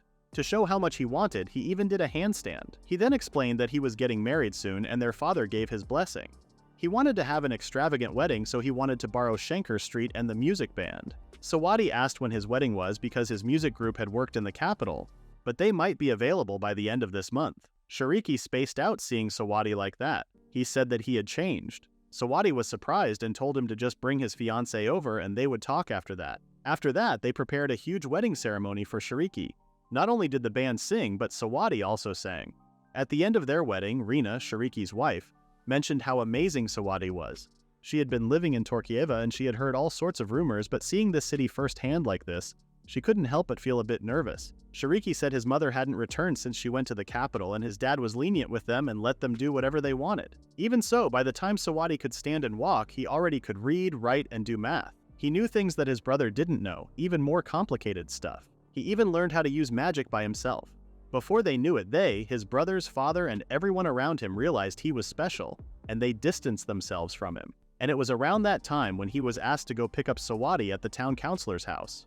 He started imitating them, acting foolishly, and got seriously injured. He managed to heal himself with his magic, but then couldn't move because he overused it. But now he was more relieved seeing Sawadi being just like them. That day, on the way back from picking him up, Shiriki's older brother told Shiriki that they should always be his foolish brothers. He told Rina that being left alone was bad, and that's why he wanted her to interact with Sawadi as normally as possible. Rina was more than fine with that. Sawadi was so happy that Rina was his sister-in-law, and congratulated his brother with the biggest smile on his face. Shiriki's eyes teared up seeing Sawadi so happy. After the wedding, Shiriki visited Sawadi again, but Sawadi refused to talk to him, claiming he was busy. Though Shiriki hadn't even spoken yet, Sawadi could already tell he was going to be a bother. Shiriki mentioned how there had been too many attendants at the wedding ceremony and not enough food or drink for them. The girls overheard their conversation and recalled how chaotic that day had been. Shiriki then presented a gift, which Sawadi gladly accepted. Curious, he asked what it was, and Shiriki explained that it was a specialty from his wife Rina's family home. Knowing Sawadi's love for cooking, he thought it would be a fitting gift. As Sawadi opened the bottle, he wondered if it was some kind of seasoning. Dipping his finger into a taste of the sauce, he was immediately struck by its flavor. Without hesitation, he rushed to Rina. Surprised to see him with Shiriki, Rina asked what was wrong. Sawadi grabbed her arms and urgently demanded to know where she had gotten that soy sauce. In the next scene, Sawadi shows the soy sauce Rina gave to him to Lola. He said that the family of his sister-in-law came from across the Boo Sea about 200 years ago, and it seemed they were now living together on the west side of Tarababara. He also borrowed the seal from his sister-in-law. Lola asked if that meant there would be people from another world like him in Tarababara. Sawadi didn't know that yet, but at the very least it was certain that people from another world were here in the past, and he believed there was something connected to Japan. That's why he wanted to follow that clue. Lola seemed uneasy about the situation. Noticing her concern, Sawadi reassured her that he was simply excited. He had never imagined encountering another person from Japan in this world. He assured her that he had no desire to return to Japan. He was just curious about why he had been reincarnated and whether there was any purpose behind it. Trying to be supportive, Lola encouraged him to go and seek answers firsthand. As his wife, she believed in him and felt it was her duty to encourage and send him off. However, what truly worried her wasn't doubt in him. It was the fear that he might never return. She dreaded the thought of him disappearing from her world forever. Though she didn't want to reveal her vulnerability, she couldn't hold back her tears at the thought of losing him. Sawadi embraced her gently and told her she didn't have to hide her feelings. He reminded her of the promise he had made before, that he had chosen to stay here and had no intention of leaving. He vowed to always remain by her side. Feeling reassured, Lola thanked him and kissed him. After she calmed down, Sawadi lay on her lap, and she asked what he was planning about the trade expedition member. He said that Jiren was chosen as the leader, but so many people wanted to join, so that was turned into a huge commotion. In that case, Lola said she had a good idea. Sawadi had a bad feeling about his wife's plan. In the next scene, we see Jiren presenting the MSG Adventurer Festival with a lot of enthusiasm. They were going to determine the strongest among the escort candidates, and that person would select the members. The MSG Adventurer Festival was held using the pool during winter break, and somehow it seemed that all the pent-up frustration Lola had from holding back from participating in various things finally exploded there. She didn't come to the sports day and the wedding day, so she was looking forward to it. Lola had always looked so calm, but she enjoyed the events more than Sawadi thought. He asked if she felt cold. He made a magical heating mat and magical heated blanket for her, so she was good. He said that those products were just prototypes and couldn't adjust the temperature precisely. Lola wondered what he was thinking about the tournament as their master. He thought about it and said when it came to combat he was completely clueless. But lately he had someone tagging along as his bag carrier and vanguard, Rafi, and she was a great sword user. She looked small and unreliable, but she had the strength to take down a dragon on her own. There was also Mamu, a sheepfolk he had once seen in performance, and an amateur like him could tell that her staff skills were impressive. Roast and Mince were on a whole other level when it came to combat skills. While he was about to talk about the rest, Pickles won against her first match. Pickles was the person who was most likely to win this competition. Mince and Roast also won their matches. With all, the event went smoothly, and finally it was time for the semi-final match. Roast was facing Pickles, and the battle was harsh. While healing Rafi, Sawadi asked if that was the move she pulled on the Roast in the second round. She explained that since she was light and agile, she focused on fast, consecutive strikes. Since the arena was surrounded by walls, she came up with a strategy like that. Ultimately, her attack was countered, and she ended up losing. Sawadi was shocked that Roast could copy her just by looking at it once. That wasn't the only reason, as Lola said. She said that when it comes to speed, strike, and accuracy, Roast was better than her. Rafi admitted that she felt jealous because her fighting instincts were amazing, but it seemed like it was about time she was losing. She couldn't even breathe against Pickles' attacks. Before Pickles did the last move on her, she knew it was over for her. And with that, Roast got out with one hit and the winner was Pickles. Lola said that was because she had been fighting this entire match with only half of her power. On the other hand, Mince was fighting pretty well. Mince was quite strong, but the opponent was not weak too. Her spear technique was quite impressive. The Scalekin tribe was known for their tough scales and strong physiques, making them natural physical elites. Because of this, many tended to neglect their defenses. Despite that, one fighter skillfully parried attacks and deflected them back at her opponent. Her opponent's hands grew numb, and she seemed to have lost her strength. Sensing an opportunity, Mince launched an attack and secured victory. The final match was between Pickles and Mince, a highly anticipated showdown. However, it ended in a surprisingly anticlimactic manner. As Mince swung her weapon, Pickles effortlessly dodged and swiftly defeated her, claiming victory. In the end, the results were just as expected, and the trading team members were successfully chosen. More than anything, it was a relief to see that Lola's mood had improved. In the next scene, a girl asks her brother if their journey is over. He responded that from today, they were going to be living in this town together. He asked his little sister if she was worried, and she said that she wasn't, because she was with her brother. As they walked around in the streets exploring the town, he saw a man calling people to pray for God. He started to wonder what was so great about God. He didn't believe there was a way something so convenient existed. If there was a God, then humble people like him or the monks would be saved, so it didn't make any sense to him. A woman appeared in front of them and asked if they saw someone who looked just like her. He seemed annoyed and said he didn't know while walking away from her. They went to a restaurant and ordered udon for themselves. While eating his meal, he mentioned to his boss about the woman who asked him the question and asked if he had known her. His boss called his name, and when he turned to his back, he saw everyone glaring at him. Nashida finished his meal and immediately left the restaurant. When they got out, he asked what it was all about. His boss told him that the girl he was talking about belonged to Schenker, and everyone in this town survived thanks to Schenker. He warned him not to talk about this woman and his question too much in public. While walking around with his boss, he noticed that even though people were slaves, they were living better than commoners, which made no sense to him. He continued working that day, and his boss told him that they were going to make deliveries to the liquor stores next. When he was done with the last one, his boss asked how Rosami was doing because she was home alone. Nashita said he didn't have anywhere to leave Rosami. He would like to send her to take lessons, but he didn't have enough money yet, so he was home. At night, he went home and Rosami greeted him with a scolding session for being late. She was starving, so he said he would get dinner ready right away. Rosami asked about his plans for tomorrow. He said he had the day off and asked if she wanted to go anywhere. She wanted to go shopping and to the theater and eat some crepes. That night, they prepared a meal and ate together. When she went to sleep, Nashita started to think about what his boss said. He said that their innkeeper didn't mind taking care of Rosami while Nashita was at work. Even though they had no ties, the boss took care of them and provided a place to stay and work. He didn't want to cause any more trouble for this reason. When the morning arrived, he was wasted because he drank too much last night. He decided to get ready right away and told Rosa about it. But Rosa wasn't in her bed. Rosami searched the whole room and around the neighborhood, but he couldn't find her, so he thought she might have gone to the boss's house. The boss and his wife seemed surprised because she wasn't there, and they had plans to head out this morning. The boss's wife seemed worried that this might be a kidnapping case. The boss told his wife that he was going out for a bit and took Nashita too.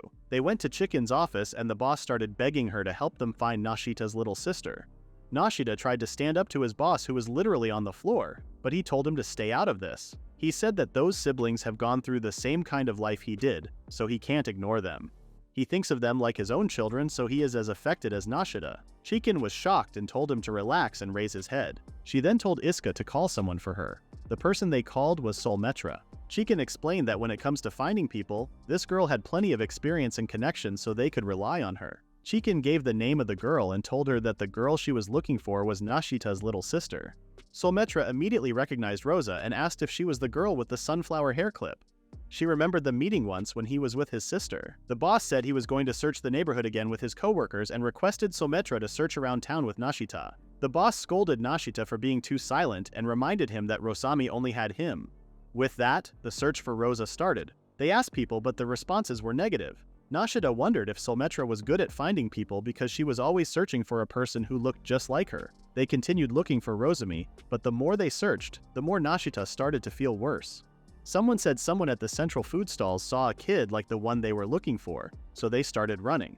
Nashita questioned why it was always him who ended up in situations like this. He fell and started crying while asking the question, "Why me?" Meanwhile, somewhere on the street, Rosami was sobbing. She was waiting for his big brother to come and save her. While crying, a woman approached her and held her hand. Nashita sat on a bank while Solmetra looked at him worried. He eventually said that he ran away. He said that his sibling and he ran to this town to escape debt collectors. They were tricked by bad people and ended up with a huge amount of debt. After that, their parents died from an illness and they had no way to pay it off. With no relatives to support them, they thought they could start over if they could escape to this faraway town. Even though they escaped, Nashita had no dreams, no hopes, and nothing he wanted to achieve. So, at the very least, he wanted to make sure his little sister grew up to be a happy and respectable adult. Before leaving headquarters, Chicken asked Nashita if he wanted them to look for his sister, and Nashita realized that he relived that she was gone. Solmetra said she once had a little sister. She was her twin sister who looked just like her, but she doubted she would ever see her again. They lost their parents in a fire. She suffered severe burns back then, so bad that she could barely walk on her own. Since they had no relatives, her sister took care of her while working day and night to earn money for her treatment and their living expenses. Despite being completely exhausted, she never once complained and kept working hard. But that kind of life couldn't last forever. They were eventually sold to different slave traders. At that moment, Solmetra felt relieved because she wouldn't be a burden to her sister anymore. She thought she wouldn't have to suffer this miserable pain anymore. And so, in this town, she became her master's slave. Now she lives without any troubles. Even now, she thinks about her sister every day. She regretted not reaching out and grabbing her hand back then because even though they would have been taken away and died, they would at least be together. And his sister wouldn't have had to go through such heartbreaking pain. While she was telling him this, Nashita remembered the time when she asked him if he knows someone who looked just like her. Solmetra said she wanted to blame herself at first, but now she just hoped that if her sister was still alive somewhere, or even if she wasn't there, at least one person would remember her when they saw her. She kneeled and held Nashita's hand, telling him that if he could reach her, he should hold on to her properly for the people searching with him. He should do that for Rosami, and for himself too. After this emotional talk, they continued to look for Rosami, and someone said they went into Leroy's diner with Roast. They immediately ran towards the diner, but when they arrived, Nashita hesitated to open the door. He didn't know how he was supposed to face her now, worrying that he might end up hurting her. But when Solmetra held his hand, he found the strength he needed and opened the door. Solmetra found Roast and started walking towards them. And Rosami turned and saw her big brother. She started running towards him and hugged him really tight. Rosami was surprised that her brother was crying. Nashita started scolding her for disappearing on her own while sobbing, and Rosa joined him in apologizing. After that, Nashita took her to his boss's house and left her to his wife's care while he worked. What happened that day was Rosami got frustrated that he wouldn't wake up in the morning and decided to go ahead by herself to check out the spot they had planned to go. Then she got lost on her way back and was rescued by Rosi from MSG. During this incident, his sister and he troubled many people, but it felt like they had been accepted in this town. While Solmetra was working, one of her friends came and asked if she had seen Chicken. Solmetra responded that she was at the slave traders with the master. Every so often they get defective slaves from different places. Her friend wondered if there were any handsome guys this time and then wondered what Solmetra's type was. When she said she wasn't interested in that, her friend figured that she already had someone. She was talking about Nashita, who always comes to see her. Suddenly, Chicken burst into the diner and asked if Solmetra was there. Meanwhile, Rosa and Nashita were walking, and Rosa wanted to eat as she was hungry. Nashita told her that the cupcakes were a gift, so they should share them with Solmetra. Rosa called him stingy and told him that he had been cold to Rosa lately. Nashita said he decided not to spoil Rosa so he could make her a proper adult. Nashita still didn't believe in God, but if God really did exist and could grant salvation, he would want it to be for Solmetra. He saw Solmetra finally getting back together with her little sister and decided that the strong, kind-hearted person who devotes herself to others, the one whose smile is the most fitting for this world, to give her all the miracles the world has to offer. In the next scene, Pickles is waiting for Bongo to prepare something delicious. Pickles eagerly ate it, finding it as tasty as it smelled. They wanted to give some to Sawadi too. Pickles asked what kind of food this was as it was delicious. While cooking, Bongo was just wondering what kind of place Tarababara would be. She didn't like the cold wind, but it must be cold. She never imagined she would end up traveling as a slave. Lutch came and hugged her wings because soon she would have to say goodbye to her winter fur. She said that Bongo hadn't let her touch her wings at all. Bongo didn't answer her and went outside. They walked in the street talking about the festival Sawadi threw. Lutch was a member of the folk and Bongo's roommate. Today she made a promise to go to the Mole Festival together. The Mole Festival was held because there were no events in winter. It was a festival Sawadi created on his own. Since it was a festival, some gods were properly worshipped. It was also a symbol of MSG and the protective god of Pickle the Good of Moles. In other words, the leader of the escort team heads north with the main character of this festival, Pickle, at the center. It was also a festival to pray for the success and safety of their trade team. Suddenly, Bongo noticed two men harassing a woman. Bongo immediately stood right in front of him and asked what he was doing. The men were pretty scared of her and asked who she was. Lutch told them that she was Bongo. It was enough to say her name and they almost pissed on their pants. They called her Silence. Before she could do something, they apologized and ran away. The woman they saved thanked them. Lutch warned the woman not to walk around alone at night. She mentioned her older sister, and then her older sister Solmetra came out. She was so worried about her. They all thanked Bongo and Lutch and they left. The festival looked pretty good. People were enjoying themselves. Lutch and Bongo went to see Magura, the god they were talking about. Pickles saw them and called them over. She was wearing a cute dress and looked like a princess in it. She had never dressed up like this, so she felt a bit awkward, although she was happy. She mentioned that Lola was participating too. They then went to pray. After enjoying the fest, they went to see Lola and Sawadi. They gave their gifts and Sawadi commented on how cool the mole Floutside was, but Lola didn't seem to agree with him. Sawadi found the gift Bongo had brought delicious and asked what it was. 5 years ago, Sawadi was even smaller and more unreliable than now. He was a bit of a worrying child, so she thought that Pickles and she had to always support him. But now, he had become a strong person, with someone just as wonderful by his side. Bongo was relieved that he was safe now. Chicken suggested bringing some snacks to the festival's main participants. They went to see Pickles and saw her surrounded by adventurers. She saw them and told them to sit there. They gave her some drinks and they all started enjoying the festival. Everyone hadn't changed at all. It was the same as when she came to this town 5 years ago. People offered her some food and helped her with anything all the time. Bongo found her environment noisy, simple, and warm. It was an important place for her. For some reason, she couldn't stop recalling old times today and realized how much she didn't want to leave this town. Pickles turned to Bongo and told her how delicious her fried bread was. After that, Bongo wanted to make sure to come back from their journey safely, along with plenty of stories to tell, and then eat, drink, and have a big celebration again. Lutch mentioned that ever since the caravan was decided, she had been worrying about her. She thought if they had gone together to the festival, she would feel a little better. That being said, she said she wasn't an adventurer, so there wasn't so much she could do. She hugged Bongo tightly and expressed her love for her friend. The next day, everyone got ready and Pickles announced that the MSG Tarababera trade caravan was departing. Around the time they found out that Lola was pregnant, Sawadi was about to begin advanced research on the self-awareness of the artificial animal.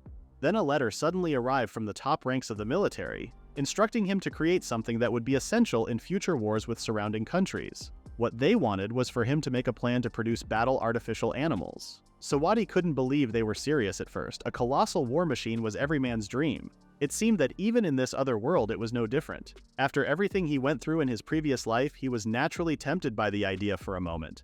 But they were talking about a colossal artificial creature, which was a whole different story. If that colossal artificial creature were to gain self-awareness and go out of control, it would be a disaster. And as expected, Professor Marino and he would hold responsibility. To avoid the worst-case scenario, they rushed to organize their modest research on the self-awareness of the artificial creature and use that as support to get the plan cancelled. When Marino came back, he informed him that he somehow managed to get them to reconsider the plan for now. Sawadi was so relieved at that time that he completely forgot. When Marino casually reports something with a smile, it always means he is about to say something outrageous. Sawadi was right. Marino told him that the royal family was connected to the plan. When Raffi heard that she found it amazing even though it was complicated, Sawadi told her that if the royal family directly told him to do it again, he would be forced to follow it, so nothing was amazing about this. And they could even call this power harassment. Raffi finally figured out why he had been sulking this whole time. She then wondered why they were in front of the station. Sawadi explained that even though the plan was cancelled, they still didn't know when they might ask them to do it again. Plus, they didn't know about the self-awareness of artificial creatures yet. If they continue their research, they will hit a dead end.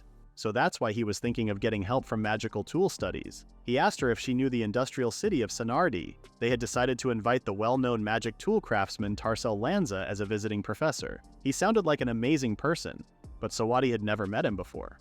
He bet that he was one of those who didn't have any real talent or knowledge, yet took credit for the research of their subordinates and juniors, and got recognized because of his family background. He kept continuing to make judgments about this. Professor Raffi said he sounded like the type to NTR someone 3 times. She found his judgments harsh and wanted to puke a little, but Sawadi claimed that that was how mages were. When he was about to give an example of them when he was in the academy, Raffi told him to look over there because he had arrived. He unwillingly stood up to pick him up and told her to rent a carriage for him. He put on a business smile and showed him the paper he was holding. The professor thanked him for coming all the way here. Sawadi introduced himself, and the professor expressed his surprise about his young look despite the rumors about him being a genius. Sawadi was confused, so he pointed at the train he got off and said he was the one who created the first whale, an infinite train. He said he was part of the crew that worked on the great whale's traction and acceleration, and was there when the first whale was researched and assembled. As far as he remembered, all the researchers and technicians in Sonardi were instantly terrified by the advances of that technology. Sawadi smiled and said he'd just come up with the basic theory. This wasn't the ideal place for talking, so they left there to head to the academy. Raffi was waiting with the carriage and informed Sawadi that she had made the preparations. The professor asked who that girl was, and even from his attitude, Raffi was startled. Sawadi said she was his personal servant and added that if that was a problem, he could send her back. The professor found this quite conservative and said he wouldn't mind bringing her along. They went into the carriage, but the atmosphere was so weird that Raffi was sweating so much. She was shocked and confused by what he meant when he told him to bring her along. While on their way to the academy, Raffi started to understand the prejudice Sawadi mentioned earlier. At least in this town, people didn't think highly of mages. There were plenty of people who had suffered because of them. Wizards, too, didn't care about anyone except themselves. However, this person's atmosphere was somehow similar to Sawadi's. As she was thinking about that, his tummy growled so loudly that both of them looked at her in shock. She started shivering and apologized, explaining that she overslept and hadn't eaten anything. A more shocking thing happened, and the professor said he started to feel a little hungry too and suggested stopping somewhere to eat. They went to the diner and sat together. The professor asked if this cafe allowed both nobles and slaves together. Sawadi said this was his shop and asked if that bothered him. He responded that this was normal in Sonardi. Sawadi was glad that the rumors about the progressive city were true. The professor then asked if he made a profit running a business for slaves. Elof brought their menu, and the professor ordered something filling and a beer. Sawadi said he would have a donut and coffee. The professor then turned to Raffi and asked if she wasn't ordering anything. She was shocked, so Sawadi told her to order anything she wanted. Raffi excitedly thanked him for the treat and ordered her food too. While eating, the professor told Sawadi that his specialty was magical artifact studies, but he also had some knowledge of artificial demonology. He said that it was about time for both of them to have an open and honest talk. Sawadi was shocked, while Raffi wondered what they were going to talk about. The more they ate, the more the conversation kept going. Sawadi mentioned integrating a supercharger and controlling it from the outside, but he didn't agree with him, saying that the existing materials wouldn't be strong enough to withstand it. Their conversation went smoothly like butter, and they had a little bonding over the food and talking about their interests and plans. They eventually agreed on a good idea and decided to start as soon as tomorrow. Elaf came and asked if it was okay for her to close the shop. They didn't even realize how many hours they spent talking. They went outside, and while talking, Sawadi realized that Professor Marino would be mad. The professor apologized for testing Sawadi like that. He said that most of the famous researchers he had met so far had been lacking in both technology and knowledge, but now he felt reassured. He reached out to his hand and said if it was him, he felt like they could have done something fun. At that moment, Sawadi realized that he was the one who should apologize. At some point, he started acting just like the nobles, labeling people and assuming what kind of person they were without trying to understand them. He always had people around him who truly saw him for who he was and who valued him, and yet he was so judgmental. He smiled politely and shook his hand, adding that he was looking forward to working with him. With Professor Tarcel, he felt like things would go well, until that day. In the testing room, Tarcel kept acting like every artificial animal they had made was his own kid, and annoyed the hell out of Sawadi that he had enough of him and started fighting. He yelled at him, saying that every single time his research gets delayed because of this. Tarcel called him a bastard and said he didn't have enough love for them. Sawadi told him to go to an animal cafe if he wanted to play with an artificial animal. Professor Marino wasn't sure if they were getting along or fighting because while cursing each other, they also expressed how amazing animals were. After working on the research for a while, Rafi and Sawadi started walking home, while Sawadi was complaining about Tarcel again. Rafi asked why he didn't get someone else to come if he was going to complain that much. He said that Tarcel was certainly skilled as a technician, and he knew a lot about artificial creatures. Plus, he understood his explanations right away and his advice was always spot on. He said that he made the prototype of the magic heater they talked about before. He was thinking of criticizing it, but it turned out to be perfect. That's why he was planning to discuss the better version of the magic kettle with him too. While he was saying good things about Tarcel, he noticed Rafi grinning, so he asked the reason. Rafi said they were getting along pretty well, but he was refusing to accept that. Some time had passed since the trade expedition team headed to Tarabara, and the band team made their back to the royal capital. The days had gradually grown longer, plants and trees were blooming, and a gentle and warm breeze blew through the town while Lola was reading her book. Birds glide through the sky and animals roam the fields. People are busier than ever now. In this lively season, if you wonder what Sawadi was feeling like, it would be proper to say that he was about to throw up. Marino told him that Lord Estoma ordered him to come to his room and said he should hear it straight from him. That look on Marino's face and a direct order wasn't something good, so this is why he was feeling like he was going to throw up. He had so many questions in his head about this meeting, but he knew there was no way it was the good news. He eventually knocked on Estoma's door and went inside. The moment he went inside, Estoma loudly announced that he was officially assigned as an associate professor in the Artificial Magic Research Lab at Torquiva Academy of Magic. Sawadi instinctively bowed and said it was an honor. While showing his respect, he was questioning what he had heard. Suddenly, Baron Gossin came and shocked Sawadi. Apparently, he had been entrusted with the role of a messenger. They had exchanged letters, but this was the first time they had met in person as a professor since the wedding. They started chatting and catching up. Sawadi then asked if he meant about the associate professor position when he said, messenger. He said that was a part of it, but he had something to discuss regarding the southern dungeon zone managed by Viscount Lisden. Dungeons were scattered throughout the land. Among them, towns have been built around the less dangerous dungeons, and those areas are set as special zones. These zones allowed adventurers and knights to manage the monster population and harvest valuable materials like magic crystals, meat, leather, and so on. They were processed and sold to support local economies and benefit the nation.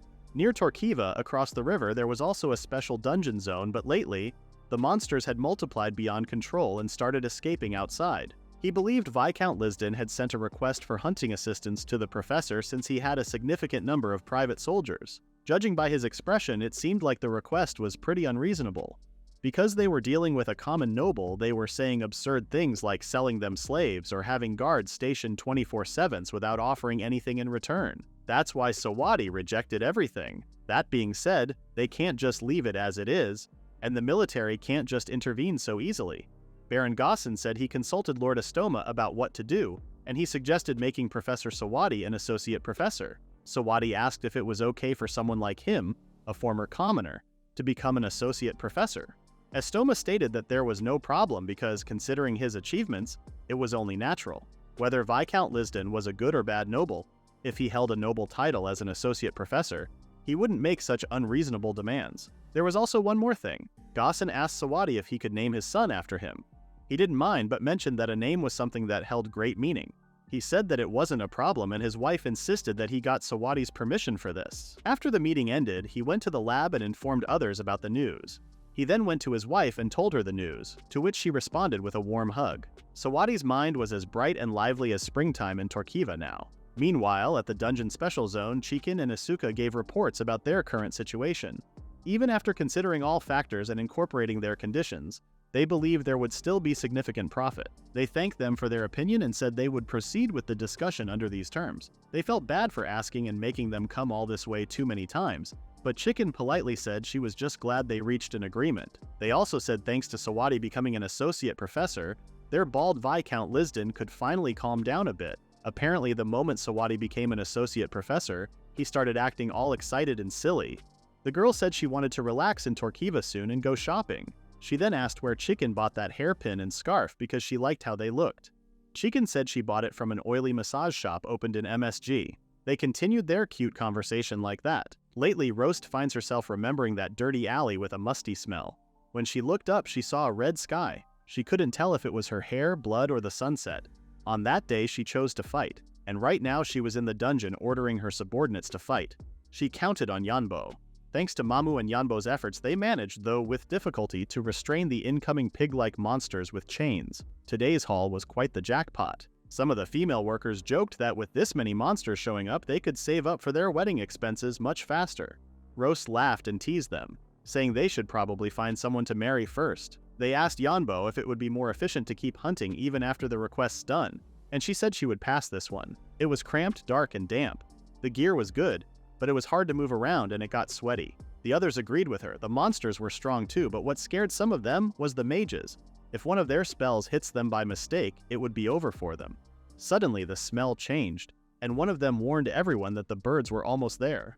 Roast told everyone to get ready because they would be here any second. The birds were demon sparrows. Even though they were fast and a pain to deal with, the girls managed to kill every one of them. Yanbo was exhausted and asked if there was any left.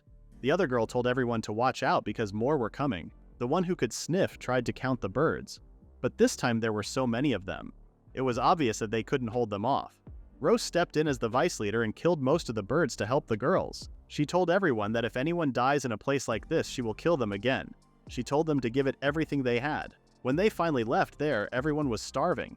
Good thing they didn't have any serious injuries and were just sticky from the blood. Everyone was amazed by Roast, and their respect for her increased a lot. The other team went back into the dungeon, and they were the last ones to eat lunch. Roast told them that they were heading to the third floor next and advised them to get some rest after lunch. The girls ate, chatted, and rested for a while just as she told them.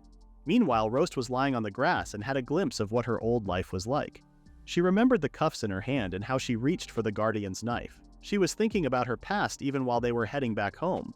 It wasn't like she hated being an adventurer, and in fact, this job suited her well. She was pretty satisfied with her current life. After all, for her, the only choice was to fight or die.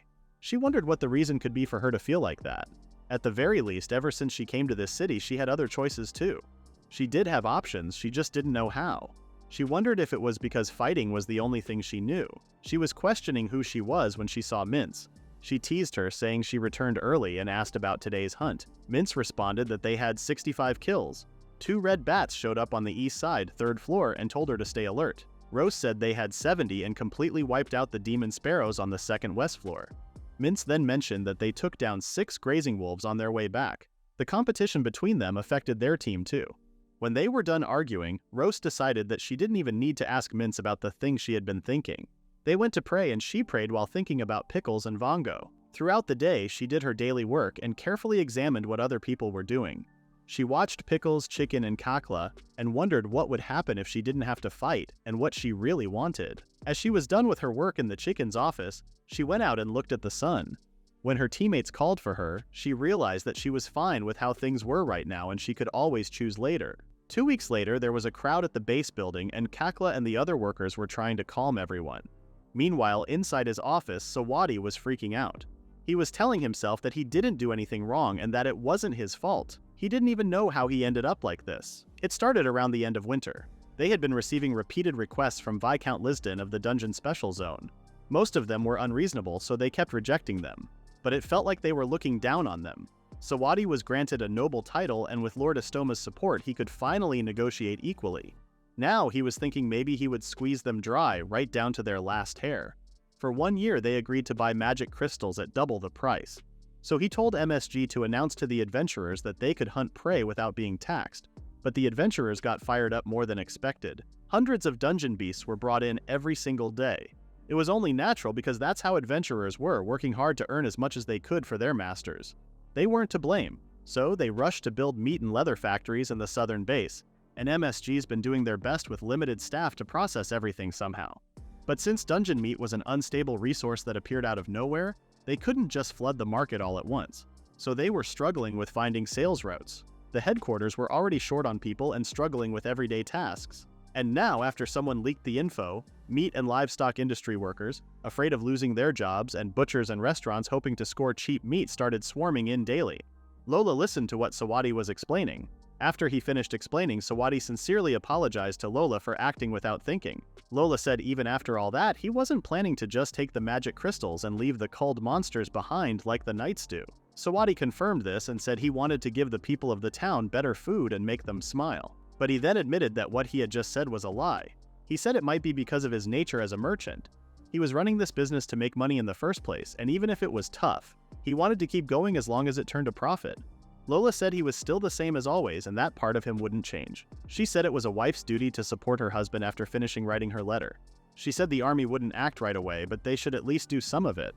Sawadi thanked her and said he had also been sending letters to as many places as he could, so he believed they could get through this. Lola told him that she really hoped he would start thinking things through a bit more before something serious happens. For the sake of their baby, Sawadi promised to be more careful with his actions from now on. Before he left, Lola asked how the other victims were doing. He said he was going to headquarters to figure that out. Even though Lola smiled and told him to be careful on his way, Sawadi knew what she meant and that she saw right through him. At the MSG, Kakla was trying to line up the people so that the staff could guide them. She announced that the building was extremely crowded inside, and if they wanted to apply for dispatch, they must go to the right counter. The staff were working their butts out to organize people. At the office, Chicken was so tired that she couldn't even move while Sawadi sat in front of her fidgeting. He apologized and admitted that it was all his fault. Chicken told him that she wasn't mad or anything. It had been a while since she worked this hard and her body was not keeping up, and she admitted that she was partly at fault this time too. After dealing with so many ridiculous requests, she finally lost it and snapped a little. So she wanted to discuss something about the factory.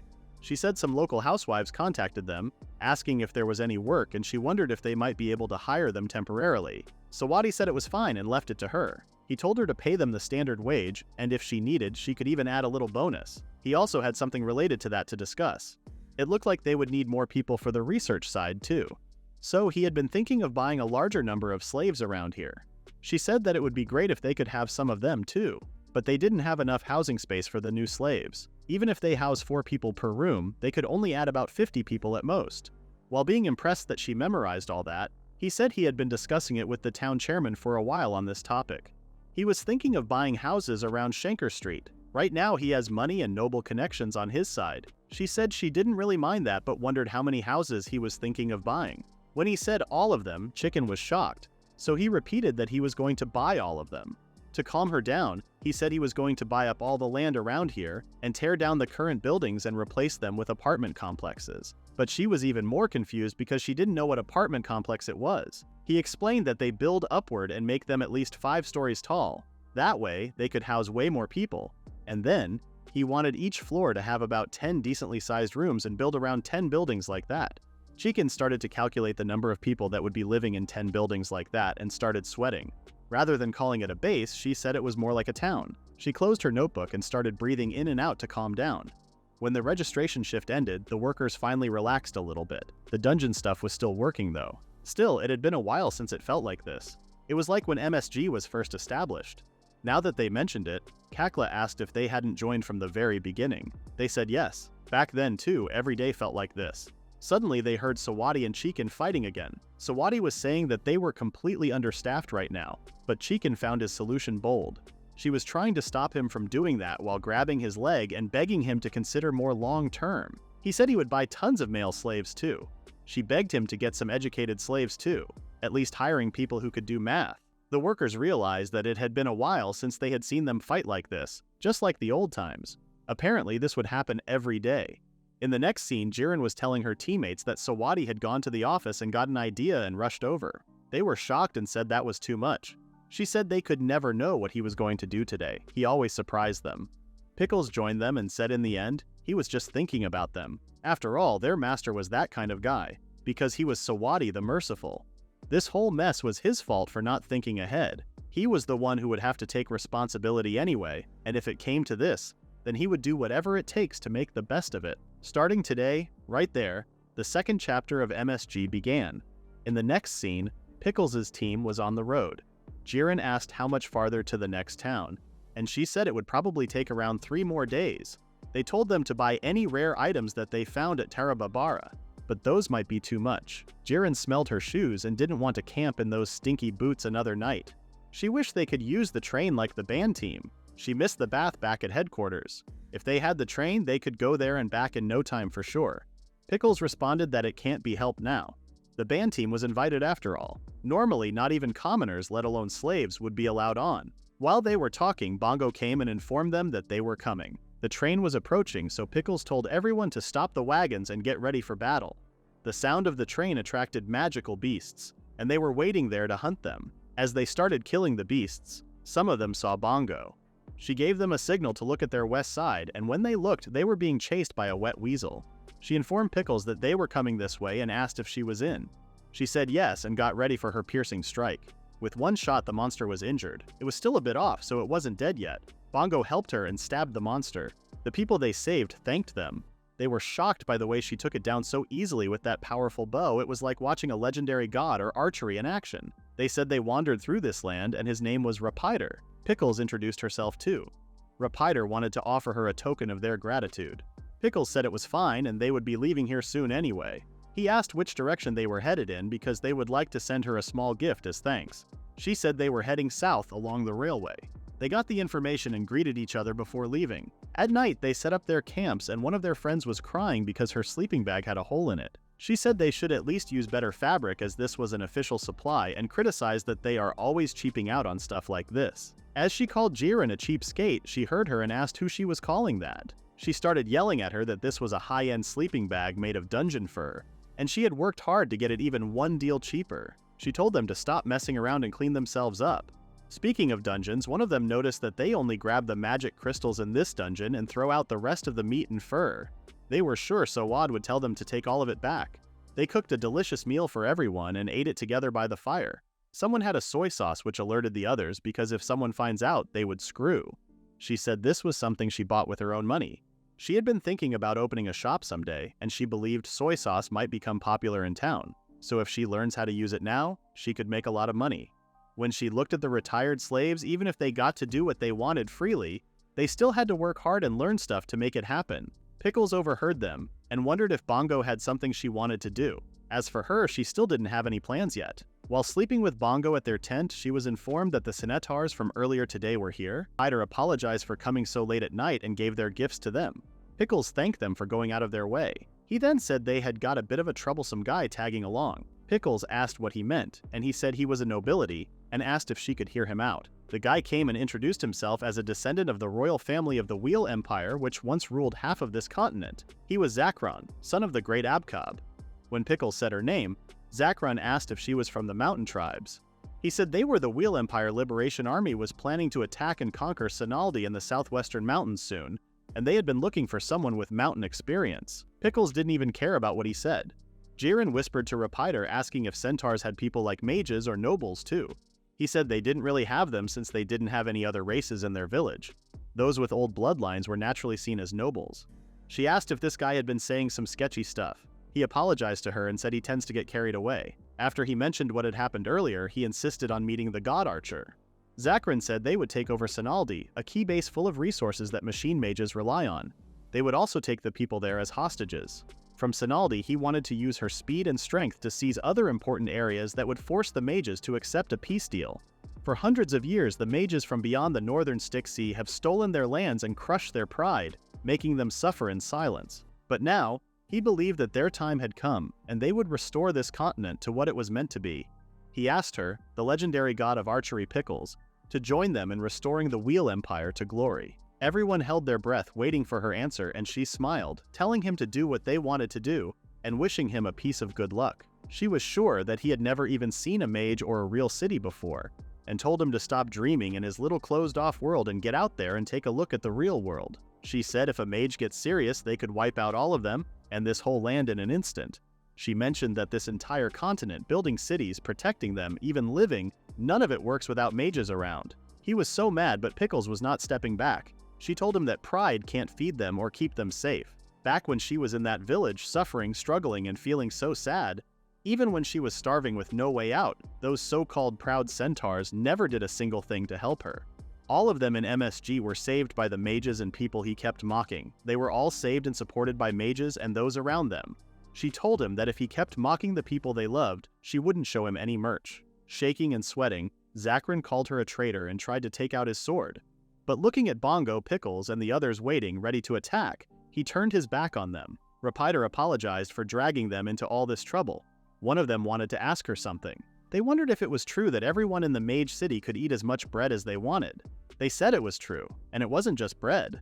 If they had money, they could eat all kinds of delicious food till they were full. They asked if there were ways to make a living. They weren't familiar with towns or money. They just wanted to give their families a better life. Rapiter said the South wasn't just Torquiva, and even the next town was big and always short on workers. After talking to them, they continued their way. Jiren wondered if they would come to their town.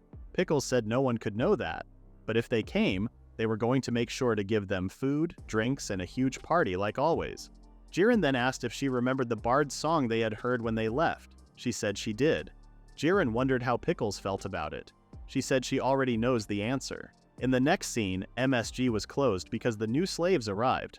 The yard was so crowded. Sawadi did say to gather all the disabled slaves regardless of age or gender, but he couldn't believe he actually got this many, especially ones with missing limbs and injuries. Plus, they were all men.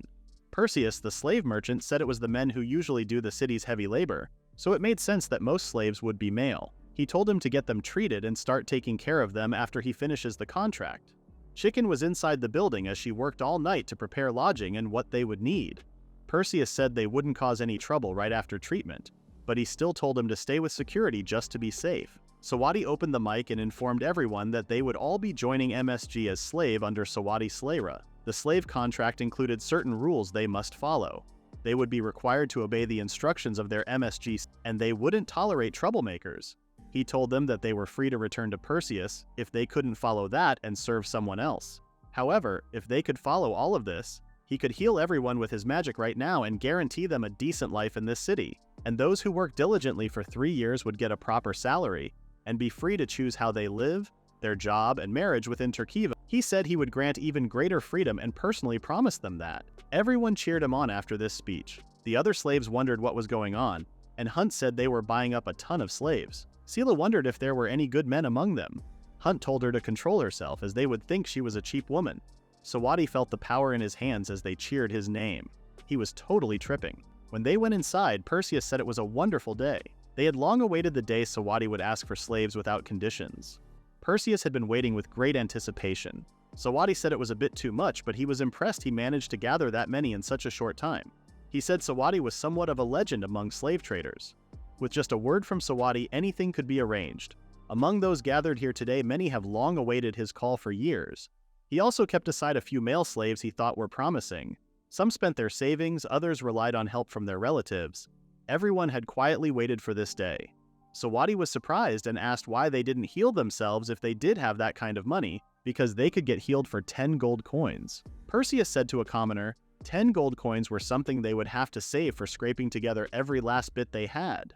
It was an amount that would take years to save, and not all mages were as skilled as him. Even if they paid, there wasn't a guarantee they would be healed. Sawadi then asked what kind of people he had this time. He said he had butlers, merchants, foremen, cooks, teachers, craftsmen, blacksmiths, and a lot more. Among them was Leonard, the former steward of the Teos baronial family.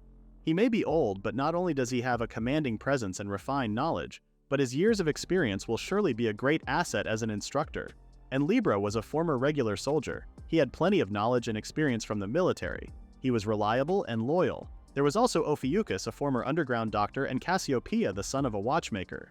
Sawadi told him to include the cost of feeding and housing them until now and recalculate the total, and he would send someone to pay later. He said he was counting on him from now on too, because he didn't want to owe him anything weird. Perseus said now that he was a noble, and soon he would have a child too. He suggested that he grow a beard once he was a bit older. Sawadi thought about it for a moment, then said no. He said he was just a rookie noble who used to be a commoner, and there was no way he could grow a beard and act all noble. After that, Perseus excused himself and said he would be here to help if he needed it. He was a tough man to deal with, so Sawadi was relieved when he finally left. Leonard came to Chikin and said the format was a bit off. Also, he told her to use seasonal greetings from the reference book he gave her. Chikin said it was just internal communication, but he said it didn't matter. From now on, no matter what kind of document it was, they would treat it as something worthy of being framed. She seemed pretty nervous. He told her that she would regret it if someone took advantage of her carelessness. Sawadi came and they greeted him. He greeted them back and wanted to borrow Chikin for a bit. He left the room to check on the others. Chikin poured a cup of tea and gave Sawadi. Sawadi asked how all the new slaves were doing, and she responded that they had all gotten into their duties without issue. Especially Leonard and the other older slaves, they were incredibly energetic, and she had learned so much from them. They had so much experience that she sometimes felt like she couldn't keep up. He told her not to worry about it. She helped build MSG from the ground up. That experience meant a lot, and she would surpass those old geezers in no time. He then asked how the business was looking. She said it had been steadily increasing. Adding more people had definitely helped, but getting a large buyer for dungeon meat was a huge plus. At this rate, they wouldn't have to wait for next year to pay off the planned site debt, even though the Shinker Town project was still underway. Honestly, she was glad he was able to rethink the plan and not buy thousands of slaves right away. When he said he was going to build a town, she seriously thought he had lost his mind. He said he was just caught up in the mood and it was just a silly joke. Not to mention he got scolded for an hour after he got home. While working, he asked how she was holding up and if he was getting enough rest. She said she had been getting proper sleep lately. He heard she had been making clothes too. She confirmed with him and said she finally managed to buy a sewing machine.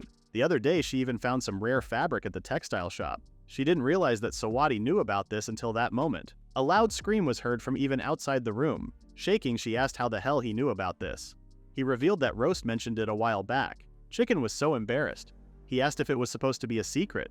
She said it wasn't, but he wasn't confident enough to tell people, and it was something she was doing for fun. She had always been into fashion, and if she ever got the chance in the future, she would love to get into it as one of her businesses.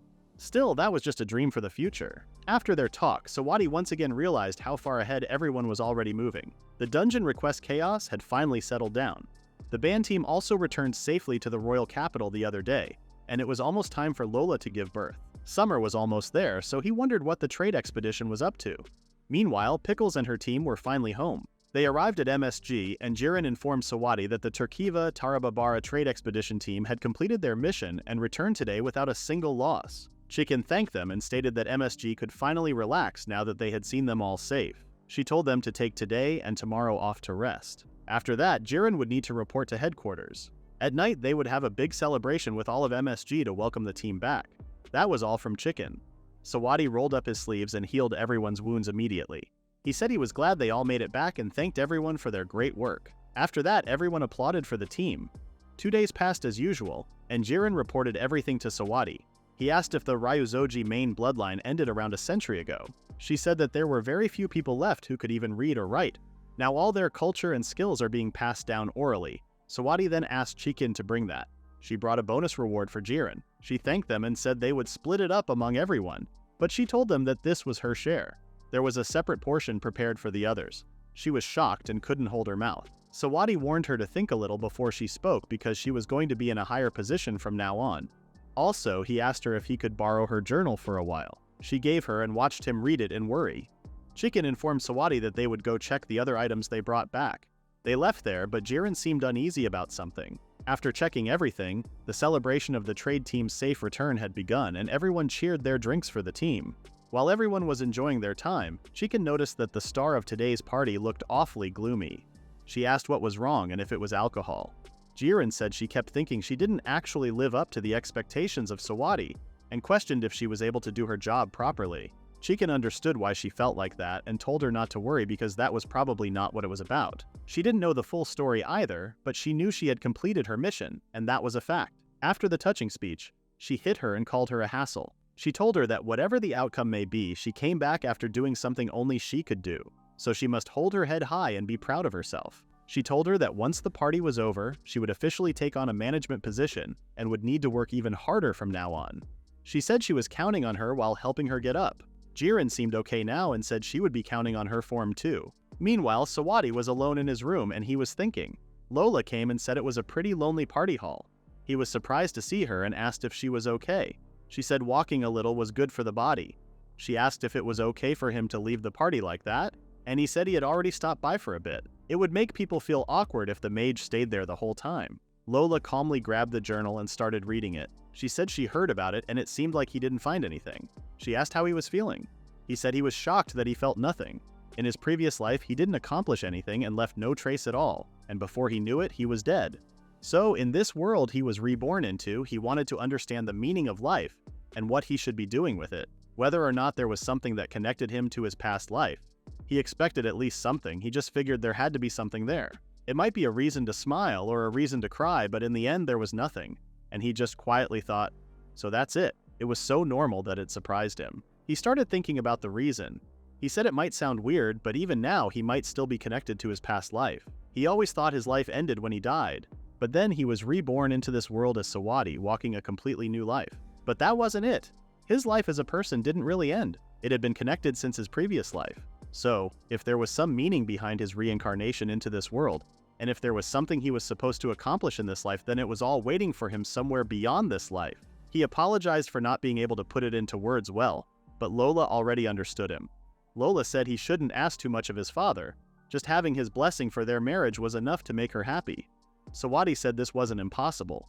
Tomorrow, for sure, he will get him to put it on properly. Meanwhile, his father was working late that day. He decided to stop for today and put his glasses down.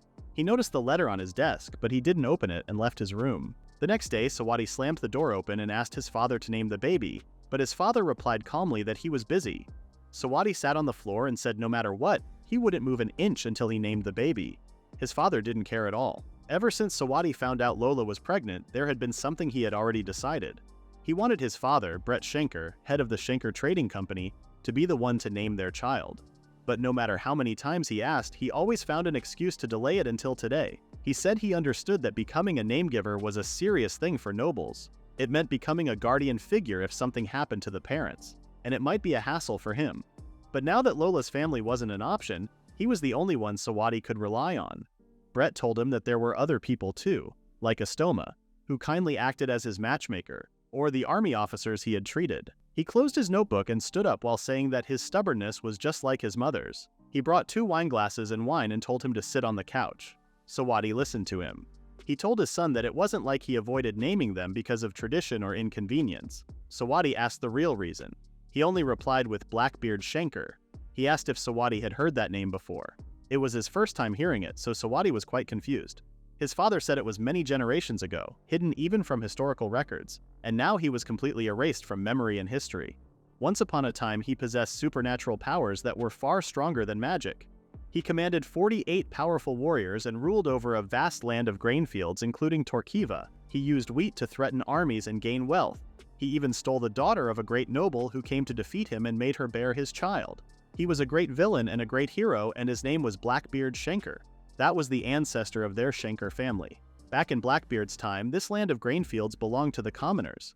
Many times nobles tried to invade and conquer it, but each time they were defeated by Blackbeard and his 48 warriors. In the end, even Blackbeard grew old and lost his power. The nobles quickly took control of the people and the farmland as they do now. At that time, those with Schenker blood, their allies, as well as many commoners who tried to resist, were killed. They say the red rooftops in this town were a leftover mark from that time. Sawadi was puzzled and asked what he had to do with him. At that time, Blackbeard planted a forbidden seed within the people. No longer oppressed by nobles, no longer treated like a slave. A world existed where everyone could choose and live as they pleased. Tit was a seed called freedom. Sawadi was shocked and asked his father if he wanted him to become Blackbeard. Brett told him not to get the wrong idea. He wasn't denying everything he had done, but what freedom truly meant to the people of this country was something he understood better than everyone. Sawadi denied what he said and claimed that he didn't have any kind of great power like that. Besides, right now, this country can't function without mages and it won't survive. Suddenly he recalled what Perseus said to him about growing a beard. His father said there were still people who knew about Blackbeard and the nobles and royals who still see him as a threat. When they see a black-haired child of the Schenker family doing what he was doing, it is easy to imagine what they would think. Even if he personally didn't care, his father was worried that something would happen to Lola or the children about to be born. That's why he asked Sawadi to let go of the Schenker name. He said he was telling him this for his own good. From now on, he should stay away from the Schenker. Sawadi asked about his father and his brothers. He said it was better not to meet as much as possible, and he could explain things to his brothers. He asked what would happen to MSG, and his father said he would take responsibility for it and wouldn't let anything bad happen. Sawadi now understands why he was hesitating. His father was just seriously thinking about them in his own way. After hearing that, there was one thing left for him to say. He said hell no. He said he didn't care about some ancient history, and if he stressed something that stupid, he couldn't survive in a noble society anyway. He said he didn't care about being a Schenker or a noble. He wanted him, Brett, the father of Sawadi, to bless the children who were about to be born.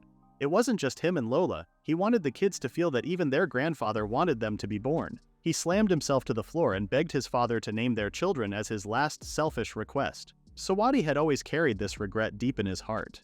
In his precious life, he died without leaving anything behind for his parents. That's exactly why, once he decided to carry everything and live alone, he absolutely didn't want to let go of his bond with the Schenkers. The past wouldn't change, it might just be self-satisfaction. But even so, he didn't want to let go of his family. His father remembered that he said they were boy-girl twins. Sawadi eagerly looked at his father as he patted his head and recalled the times when he was learning to walk, running wild however he liked. His eyes teared up seeing how much he had grown up. He asked his son to make sure he looked over the children properly. And with that, their twins were born. One's name was Noah and the other was Lux. Sawadi was so thankful to them for being born healthy. The labor was harsh. Everyone waited patiently for the babies to be born healthy. And Sawadi prayed that Lola would be okay. And when it was finally the time, Sawadi couldn't believe his eyes. In the next scene, Sawadi was saying how tough raising kids is. It was already hard enough with just one, but they had twins, which doubled the trouble. They were super energetic, and just the other day they poked him right in the eye. But he loved them so much it wouldn't even hurt to have them poke him in the eye. Jiren seemed sick of him talking about his kids all the damn time. Sawadi couldn't just stop talking, so she left the room with some excuse. Chikin said she just wanted to check herself and at least show her face once. Chikin could get rid of him, but Jiren was still in the room. Sawadi said he was thinking of getting matching hats next time. She couldn't care less about the hats, but she acted like she did because he was her boss. Sawadi said he wanted the kids to grow up in a world friendly. Even though it was a wonderful thought, Jiren just wanted him to stop talking. When it was time for Sawadi to head home, Jiren was finally relieved. While walking, he looked around and watched people. He was worried at first when he brought in so many male slaves, but it looked like they were doing a great job, so that was a relief. Perseus seemed to be pretty selective this time. For that, he was genuinely grateful. He still had no clue what he was planning, though. He was still as capable as ever, so he decided to keep a close but cautious distance. They also needed to add more middle managers, but he knew he can't rush this kind of thing. Roast called out for him when she saw him. She asked him to have a drink with them. Sawadi was surprised and asked when she had been drinking. Mince had already passed out on the table. Roast was drinking a booze that was over 50% alcohol. It was a popular booze called Hitman. He grabbed it from her hands because she was drinking too much. He also knew she drank without eating anything, so he said he would treat her to some food. They started walking to get something to eat with Roast piggybacking Mince. Roast wondered what it was like becoming a father. They have known him since he was so tiny. It had been 5 or 6 years since they met. He recalled the first time he saw her. Sawadi then told her to come over to his place with the original members next time. He wanted to introduce them to his son and daughter. She was confused about this sudden invitation. He explained that he would give them an early lesson on what drunk people were like. Mince woke up asking when she passed out. The next day, Roast did what Sawadi asked and brought the original team. Sawadi and Lola went out of their room with their babies. His father was also there and greeted Lola. Lola said they were already a family, now there was no need to be so formal. Everyone started holding the Lux one by one, introducing themselves to her. Meanwhile, Sawadi's father was holding Noah. Brett was still wondering if it was the right decision for a grandfather to name his grandchild. It was frustrating, but all he could do was hope for Sawadi and their family's peace. Even so, there was one thing he knew for sure. His grandchild was the cutest in the world. It was time for everyone to see Noah, so he gave him to Sawadi. After meeting the babies, Sawadi told everyone to take their positions and say cheese because they were taking a picture. In the following days, the construction began. While working, Tarsal came. Sawadi was surprised to see him because as far as he knew, he was heading back to his hometown today. He said there was still time before the train, so he figured he would better take a look. He asked if the academy didn't fund the colossal artificial creature project. It looked a bit smaller than he expected. He said this was just the size for the big artificial creature, and the hole they were digging now was for a small artificial creature. He thought they were supposed to build a colossal version of an entire town. The process was to dig a hole, solidify it, and create a small artificial creature. Then use that small artificial to dig a bigger hole, solidify it again, and create a big artificial creature. Then use that big artificial to dig and solidify it again, and that was how they gradually made them bigger and bigger. He thought he explained this before, but he didn't care because he only cared about messing around with its insides. Tursus asked if he was sure about this because the babies were just born, and he was leaving them. He said he would love to be there more, but he still had work to do. And Lola was mentally exhausted from staying at home all day. Besides, Slayra's house had servants too. Even if something happens, he could heal them right away. Back then, Sawadi had no idea what raising a child in this world really meant. He was too used to living in such a privileged environment. At night, one of the servants disturbed them and informed them that Chikin from the Schenker family was there. Chikin apologized for coming so late at night. Sawadi asked what was wrong. She showed Bungo from MSG and her son and her husband. Bungo apologized and said she was begging for a favor from him. He asked what was wrong. Her son was so sick. Sawadi was shocked and asked how long he had been sick. She said he had been sick since yesterday. He asked if she had taken him to a doctor. She responded that people of their status get turned away at the door, but they were able to get help from a former underground doctor who came recently. He examined the baby and said he had done everything he could to cure him, but there was nothing he could do now. The baby's father begged him to do something, but he said even if he wanted to help, there was nothing he could do.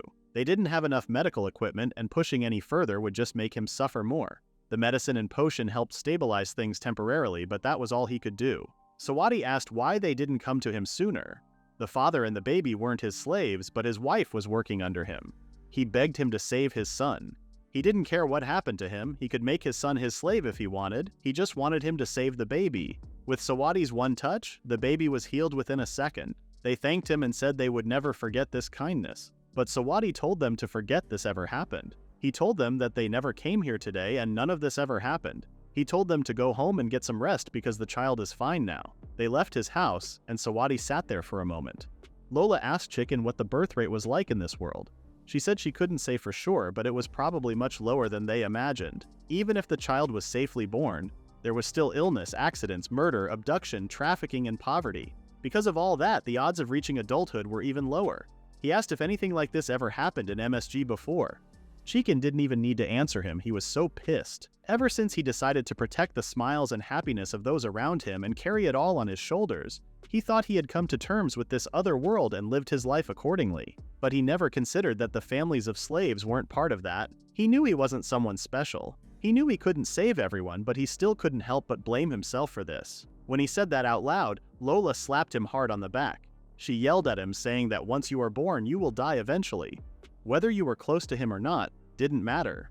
She told him that he wasn't a god, and that trying to shoulder everything all on his own like that was a bad habit of his. Sawadi said she was right and that he understood. Lola realized what she said and sat behind his husband. She said words that sound wise didn't always help. There were things she remembered too. All those faces of people she had killed on the battlefield. Calling it justice, calling it a noble cause, she followed orders blindly and kept taking lives. Now that she had thought about it, even they must have had families waiting for them, and people they wanted to protect, people they cared about. And sometimes it felt like the weight of that past was about to crush her. She said he and she both weren't strong enough to carry everything on their shoulders. It might sound selfish, but they can't erase the past. But they must never forget about it.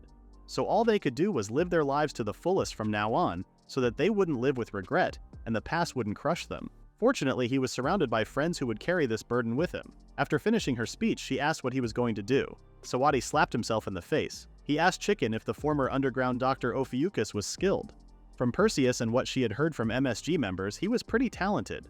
Sawadi said he would cover the startup and initial operating costs, and with that, they were going to build a hospital. In the next scene, they were done with the hospital and Afika was a nurse there. It was another usual day in Torkiba. Carriages were coming in and out, people were shopping, some were day drinking, and an old couple was waiting for their hot dogs to be prepared. They came all this way from a distant place to see their daughter, but they got lost along the way. The hot dog man asked if they didn't know anything about where she married or worked. Unfortunately, they didn't. She was being taken care of at a place called Schenker as far as they knew. As the man handed them the hot dogs, he stated that their daughter was quite fortunate. The old couple went to MSG and Chicken welcomed them. The man was Opika's father and the woman was Opika's mother. She asked them to have a seat and started explaining that MSG currently has a physician on staff and operates a facility that combines a hospital and nursery. Their daughter Opika was currently working there while learning medicine alongside others. They were quite surprised because as far as they knew, she was a slave. Chicken confirmed that including herself, all of MSG's people were Master Sawadi's slaves. That said, they all received proper wages for their work. So, while there were some restrictions, they were hardly different from the commoners in this town. They were quite confused because Opika wasn't a doctor. Chicken said that was right. Whether she continues as a doctor in the future was up to their daughter to decide. But she would at least acquire skills that would allow her to call herself a doctor to some degree. She had written a letter to give Opika today and tomorrow off, and a simple map so they could find the hospital easily. After wishing them a good time in Torkiba, Opika's parents left Chicken's office. They found the hospital and went inside to see their daughter. Opika was working and she was shocked to see her parents. Her parents were also surprised to see her doing well. They asked if she was fine and she said she hadn't even caught a cold since then. She had become so admirable in her parents' eyes. The other nurses seemed curious to see Opika's parents. Her father gave her the letter. Chicken gave it to them. While they were talking, the doctor came. Opika scolded the doctor for not dressing properly when appearing in public, but the doctor was not used to this time. The patients there called for the doctor and asked when he was going to marry Opika. They were shocked and immediately changed the topic because her parents were also there. The doctor explained that commoners normally couldn't study medicine or medical arts unless they were from families of doctors. It was gone now, but he was originally from a doctor's family too. He was also a slave. He only recently became one, so he was at the bottom of the hierarchy. The father asked about the hospital and he explained that Sawadi built it with his own funds for them at MSG. Not only was it free for MSG members and their children, but he also made it so that other families and commoners could receive care easily. When he first heard about the hospital, he couldn't help but think that with Master Sawadi's magic, his medical knowledge might not even be needed. However, for carrying the responsibility of every life, Master Sawadi alone cannot handle MSG when it has grown so large. Though he was reluctantly made to learn medicine, if he could lighten Master Sawadi's burden even a little, he decided to take on the work of being a doctor and training successors. The mother asked if that kid was doing well. He said Opika was very diligent and hardworking. He mentioned that she gets a bit too invested in parent-child patience and he might be just overthinking it. After work, Opika took her parents and said there was someone she had always wanted to introduce them to. They seemed to have an idea about this person and they were not wrong. Opika introduced her little sister Rubika. She explained that they came to this town on the same wagon and they had been together ever since. The father introduced himself and said her daughter had been in her care. Rubika said she had all been helped by Opika in various ways. Opika's mother said Rubika was her daughter too, from today. They were going to look around town a bit and then go to Wotora's shop, so Opika asked if she was coming too. She said she would join them later, and they promised to meet at the shop. After walking around the town, they ate Turkiba's famous 3-variety platter. With Rubika, Opika, and her parents, they had a wonderful dinner while talking about what they had been through in this town. They even told them the time when Bongo and Bakulis defeated the red-cheeked fox. Opika agreed that it was tough, but she didn't remember much from the early days. After dinner, the parents had to go to the inn. Opika asked if they were okay and if they should walk them to the inn. The father said it was right around the corner, so they were fine. Opika promised to come pick them up tomorrow morning and they wished each other good night. At the inn, the father mentioned how grateful they were to Chicken for arranging the inn and everything. The mother was sure that she was a wonderful person and felt relieved that Opika looked so healthy, though she was surprised to see the family grow. They decided to rest for tonight and wished each other good night. At night, Opika's father couldn't help but cry his eyes out because he recalled the time he had to let his daughter go. In his dreams, Opika was asking him the reason why he abandoned her with a collar around her neck. He woke up sweating and trembling from the dream. Meanwhile, Opika and Rubika were walking back to their home, and Rubika noticed that she wasn't acting like herself. She seemed puzzled, so Rubika said she was really forcing it. Even though her parents came all this way to see her, she even told lies, like how she didn't remember much from the early days. She said she didn't mean to lie, her father was really serious about things. Even if it was to save her, she thought he was still bothered about making her a slave. So right now she wanted him to see only the happy parts and hoped that time would solve everything. Rubika respected her decision, and it made her really happy. The next day, Opika bought new clothes for her parents. They went to every corner of the city, played with animals, got massages, had fun, and enjoyed the little time they had with each other. But her father still seemed uneasy. But seeing Opika happy, he decided not to discuss anything and let her be happy. They met with Rubica, and Opika took them to the pub to meet everyone. They had a great feast together and drank too much. When they returned to their inn, Opika's mother saw her husband sitting on the bed. She thought she woke him up and apologized, but he said he couldn't sleep. They started talking about Opika and how she had grown up. She had lots of friends and looked happy. He asked if this was for the best. The mother figured that he was still seeing that nightmare. She told him his hand and told him that their decision was not wrong at all. She comforted him that it was right and that time would surely solve everything.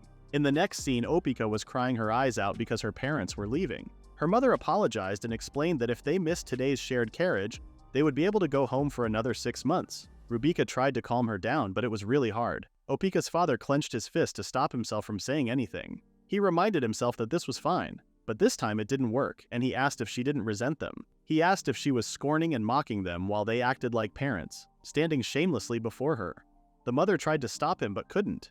He started sobbing because ever since that day, that nightmare wouldn't leave his head. Ever since that day, he couldn't do anything, and he could only make her a slave, and he couldn't forgive himself. He decided long before coming to this town that this would be the last time that he shouldn't get involved with her ever again without saying anything. He apologized for being a selfish and pathetic parent and thanked her for being alive. Rubica looked at Opika and pushed her to go hug her parents. Opika apologized and explained that she remembered those words from back then all along. During that carriage ride and ever since coming to this town, those words from back then had always been her support. She was really glad she came to this town, and even someone like her made lots of friends and was able to help lots of people. That's why she thanked them for sending her to Turkiba. She was glad she was their daughter.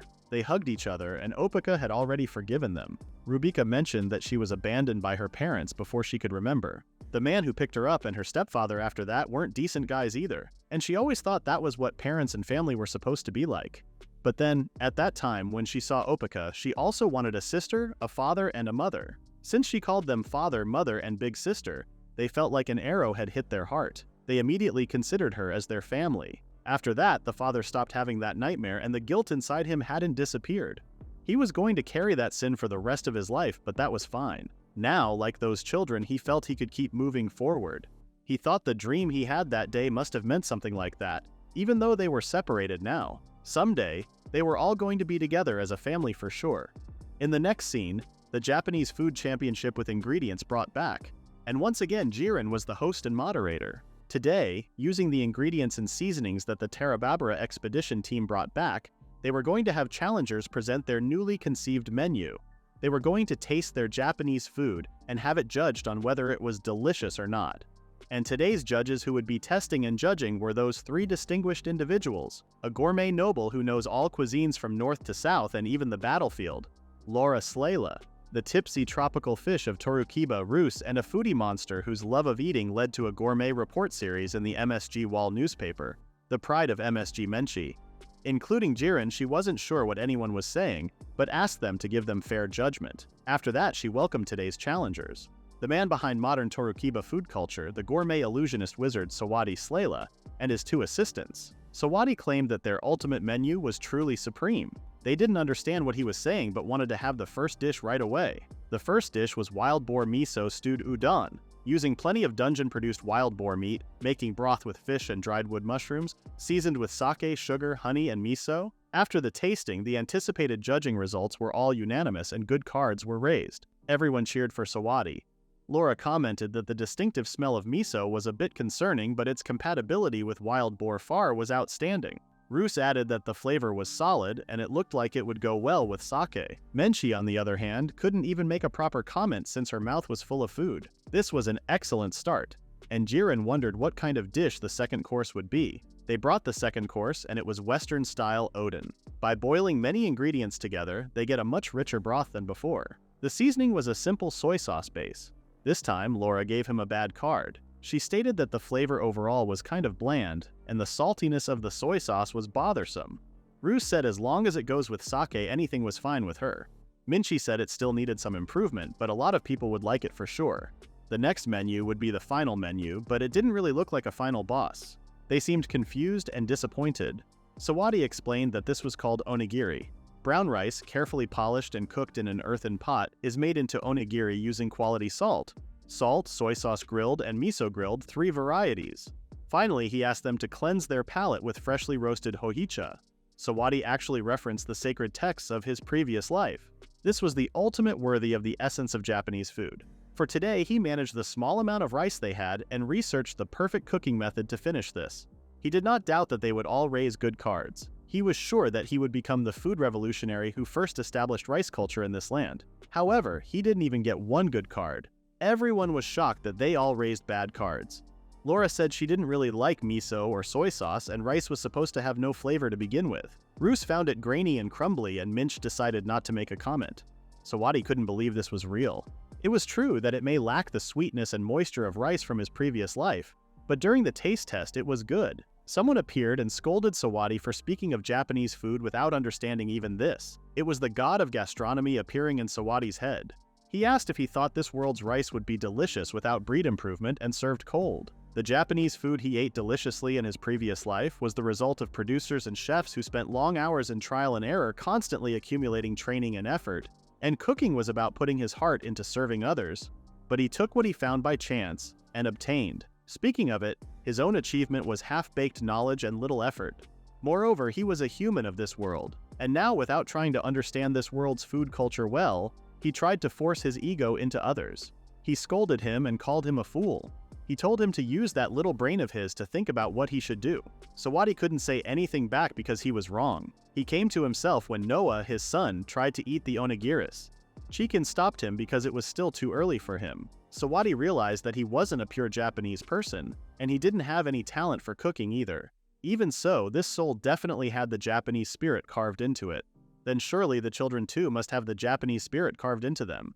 What he should have done was create delicious rice, delicious miso, and soy sauce in this other world. He stated that he was going to make everything from scratch with the seed rice and soybeans the trading party brought back. It didn't matter if it took years or even decades, not just for him but for the children. He was going to create delicious Japanese food in this other world and let them eat it.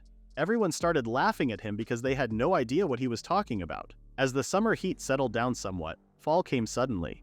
Laura wanted to exercise. Puzzled, Sawadi looked at her in confusion. She said that he had been cooped up in the research lab lately, so she wanted to exercise with him. He said that was true and asked if she had gained weight. Shocked and angry, Laura twitched and told him to exercise. He had no choice but to go with her. They went to the garden and started exercising.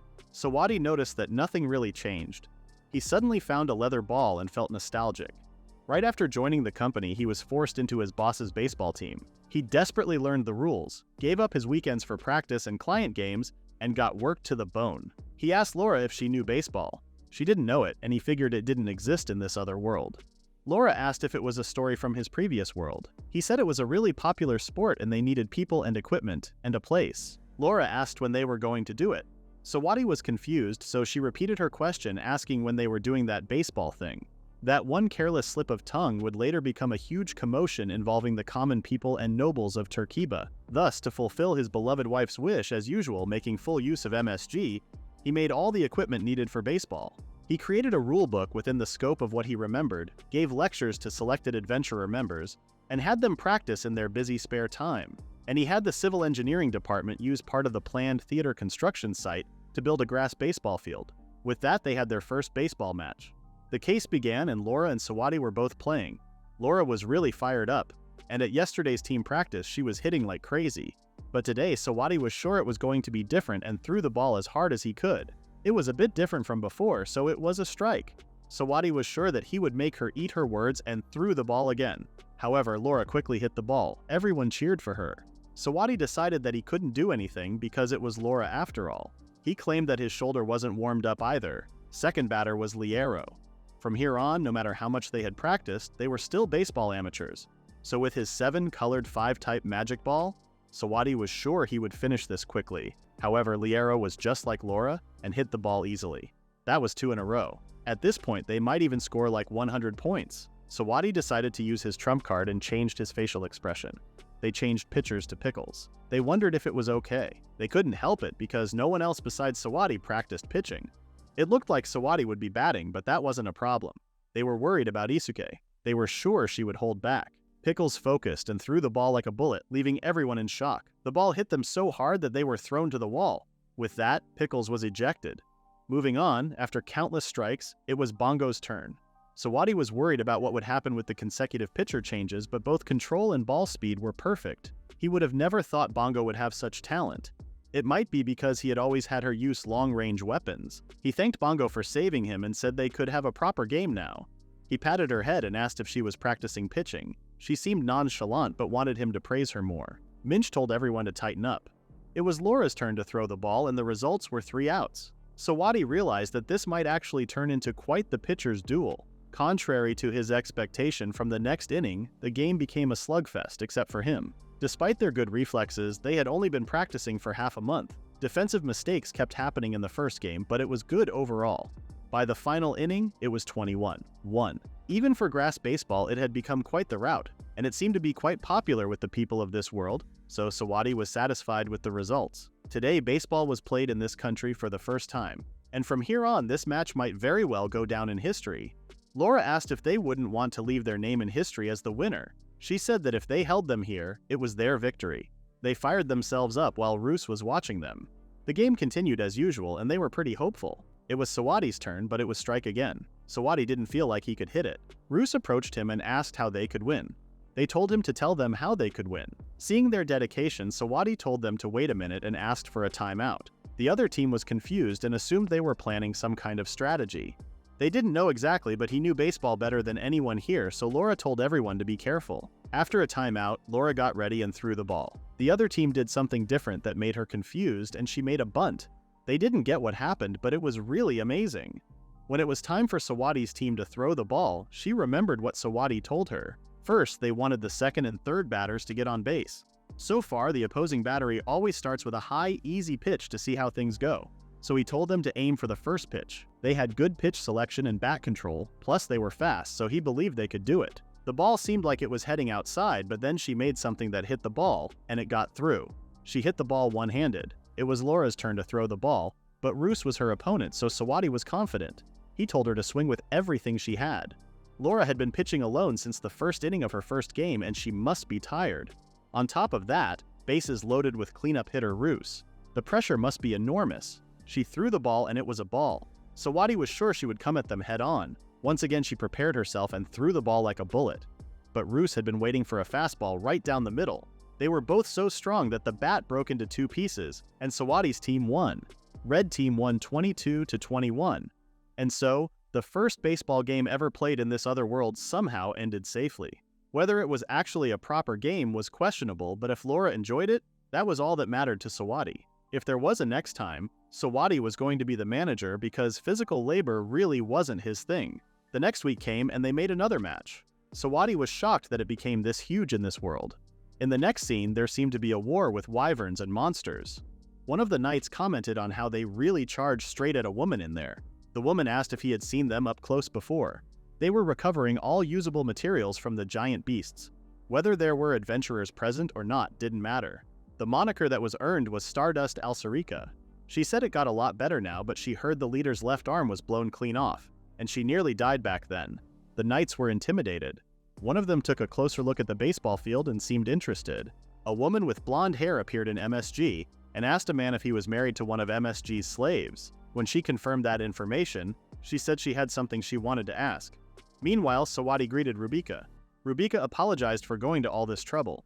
Given the situation, it could not be helped though. She said that they had been showing up repeatedly, causing disturbances. So she asked if he was sure about this. Sawadi responded that they had the one who dealt with the incident at the cafe to confirm it, and it was definitely genuine. Their conversation was interrupted by someone's screams. She was scolding and insulting someone for not focusing. Everyone, including the players and audiences, looked at the person who was yelling. The woman who was yelling was Alcericasa. Sawadi greeted her and commented on how she was always getting into something interesting. He then asked what she was doing here. Alcerica was the most famous knight order in this city, Turkiba. She was called the White Dragon Knight Stardust Alcerica Tejion, otherwise known as the Tejon family's troublemaker daughter, and the first person banned from all MSG cafes. Ever since attending the wedding ceremony, she had somehow gotten involved with them from then on. Alcerica said she had been curious about it for so long, and commented that this baseball had the same spirit as chivalry. Sawadi had to tell her that they had been getting complaints from the spectators and players, but she didn't listen to him and wanted to play baseball too. She didn't even let him respond and tried to choose between batting and pitching. Sawadi asked her to listen to her, but she ignored him once again and said she would pitch and he would be the batter. With that, Sawadi found himself on the field with Alsarika. He asked if she was ready and reminded her that it was 3 strikes. She swung the baseball bat and told him to give it his all. Sawadi was annoyed that this troublesome brat was always causing a ruckus at MSG, and today of all days, he was going to teach her a lesson. He threw the ball so fast and it was a strike. The next one was a strike too. She wasn't as impressive as she talked big. He wanted to wrap this up quickly and thought it would be over with this final pitch. However, Alsarika hit the ball. Everyone was shocked. They tried to convince themselves that it was just a lucky hit, but she was unstoppable after that hit. One ball even went outside the field. Alsarika seemed bored with Sawadi, so she asked Vongo to come. Sawadi told her that this was not allowed. She asked why not, and he told her that this would be a match between a noble and a slave, and if a noble loses to a slave, that would be a huge problem. However, Alsarika said she did not care. Sawadi told her that Vongo was an important member of MSG, and even if she didn't mind, the other nobles wouldn't allow it. There was no telling what kind of retaliation might happen, but Alsarika started throwing herself on the ground and asking him to let her fight. Sawadi realized that there was no way she would accept the word no. He told her that someone who just played baseball for the first time today, even if they were from the Night Corps, there was no way they could make it a fair match because MSG's players had been secretly practicing day and night and had gotten ridiculously good at baseball. There was absolutely no way they could beat them, and there was no point in accepting a match that was nothing but risk. However, Alsarika took those words as a declaration of war against her, and indeed the entire Night Order. In 1 month, she said she was challenging them and the Knight to a baseball match. And she concluded that she had got his word on record, and whatever trouble he caused, he was the one who started this fight. She kept talking until she was gone. And so with just one thoughtless move, he found himself embroiled in yet another troublesome situation. In just 1 short month, he had had to manage everything. So he focused on handling the baseball match and asked Roos to negotiate with the other nobles. Though it was decided arbitrarily to make it an actual game, he prepared all the necessary equipment and attended the Night Order to oversee their baseball lessons and practice. With the help of Elder Astoma and Lord Snore of the Turkiba domain, he asked Laura to go around seeking the opinions of various nobles regarding issues of pride in baseball. Surprisingly, it was the nobles' side that came to an agreement the quickest. Nothing special about it, just like Alsarika, the other nobles were also quite interested in baseball. After gathering and organizing all their opinions, they created, alongside the previous rulebook, a new version for nobles. The original manuscript of the Etiquette of Noble Baseball. Nobles' Baseball Code of Conduct, rules on magic use and umpire selection, retaliation clauses, and the spirit of sportsmanship. It was like a code of conduct for the sport itself. And as copies of these 2 rulebooks spread before long, everyone in Turkiba was able to enjoy baseball freely. Baseball, Golem Construction Research, Divine Embodiment, MSG Childcare, Autumn Festival preparations, and everything made Sawadi's month the busiest period of his life in this world. He thought he was losing his mind. And finally, the match between the Night Order team and the MSG team will begin. This was a historic, serious match between the magic users and the slaves. The audience was pretty excited to see this match. After 3 innings, it was a one-sided battle with 0-10. From the first game, several months had passed. MSG members and everyone like Laura kept urging them. As a result of setting up the baseball facilities, the MSG members who got hooked on baseball were training and playing games every day besides work. Now they had grown to an extent that even a Koshin player would be amazed. Another match was held with the nobles and the slaves, and this one was 0-12, a landslide victory for MSG. The audience never thought they would see the day they would witness this scene against the mages. It was about time they got what was coming to them. They were talking pretty quietly though, because it could be dangerous if they heard that. One of the audience members cheered for Rosa, and the others told her that they had said no cheering today. While there was a noble baseball code of conduct to be safe, they banned loud cheering from the audience today. In this other world, the common sense and world of the nobles and everyone else were completely different. The worlds they lived in were different. Sawadi noticed the lack of entertainment in this other world. Even the nobles were going in disguise just to watch. Even the Night Corps team, despite the short training period, showed spirited play in various parts of the game, but the difference in ability couldn't be bridged. After holding them through 8 innings, the gap had grown to 0-22. The noble team was telling the players to connect the hits because this was their chance. Vongo centered the ball and Roast caught it. She threw the ball and it was out. Sawadi noticed that the situation was bad. Even considering it was a competition, a complete shutout was overdoing it. He thought about something to do. The audience asked if they were really going to end this with 0 points. Unlike everyone, Alcerica was still smiling. Even with such a lead in the score, they were still trying so hard. She pushed the team and encouraged them not to give up. It was finally the final inning now. Everyone wanted to see what was going to happen. Arcelica was pretty confident in herself, and her team cheered for her. Seeing Sawadi's face, Arcelica told him that her sword soul was the proof of a noble knight standing against injustice and protecting honor. His resolve was being tested now. She told him to come at her with all his strength, and if there was any sign of him holding back, she would never forgive him. Sawadi whispered to her that the first pitch was a slow ball down the middle and told her to swing with all her strength. He then went to Bongo and asked if she could keep throwing changeups until he gave the next signal. Confused, Bongo asked the reason. Sawadi said it was just to be safe. Sawadi wasn't sure when he told her about the first pitch. Arcelica seemed surprised for a moment and then asked for a timeout. She said that if the game ends with a complete shutout, the knights would have their faces completely destroyed, and more importantly, the nobles too. If that happens, even with the noble baseball code of conduct, retaliation would definitely occur. So if no one finds out, they just need to give the Knight Corps points. Arcelica told Sawadi not to underestimate them. The Dragon Knight Corps Principle 1 was living with dignity and pure conviction.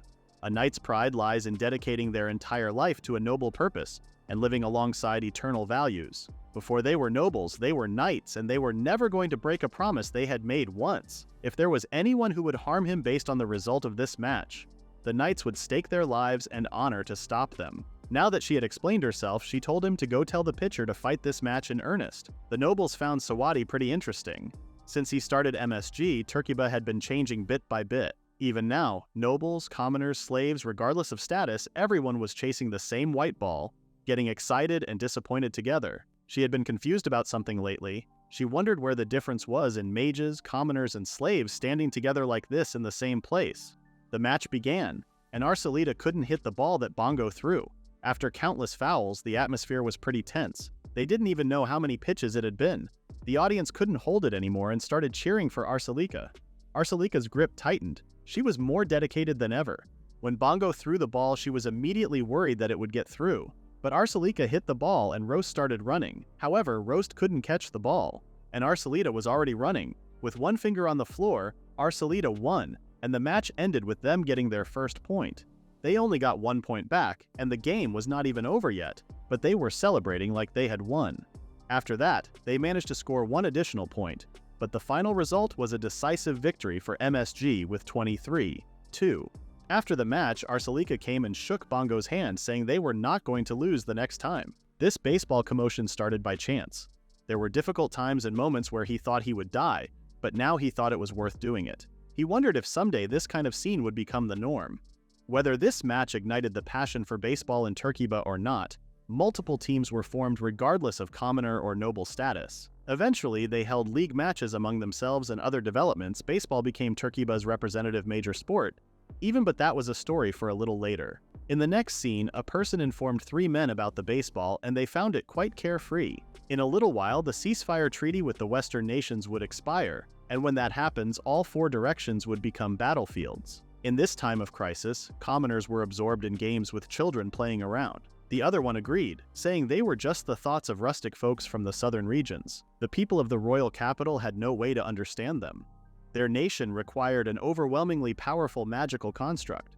Urgent and absolute military might was what they needed. The woman said the construction period had had minor delays, but overall they were on schedule. They then asked about the man's situation and if he made any suspicious movements.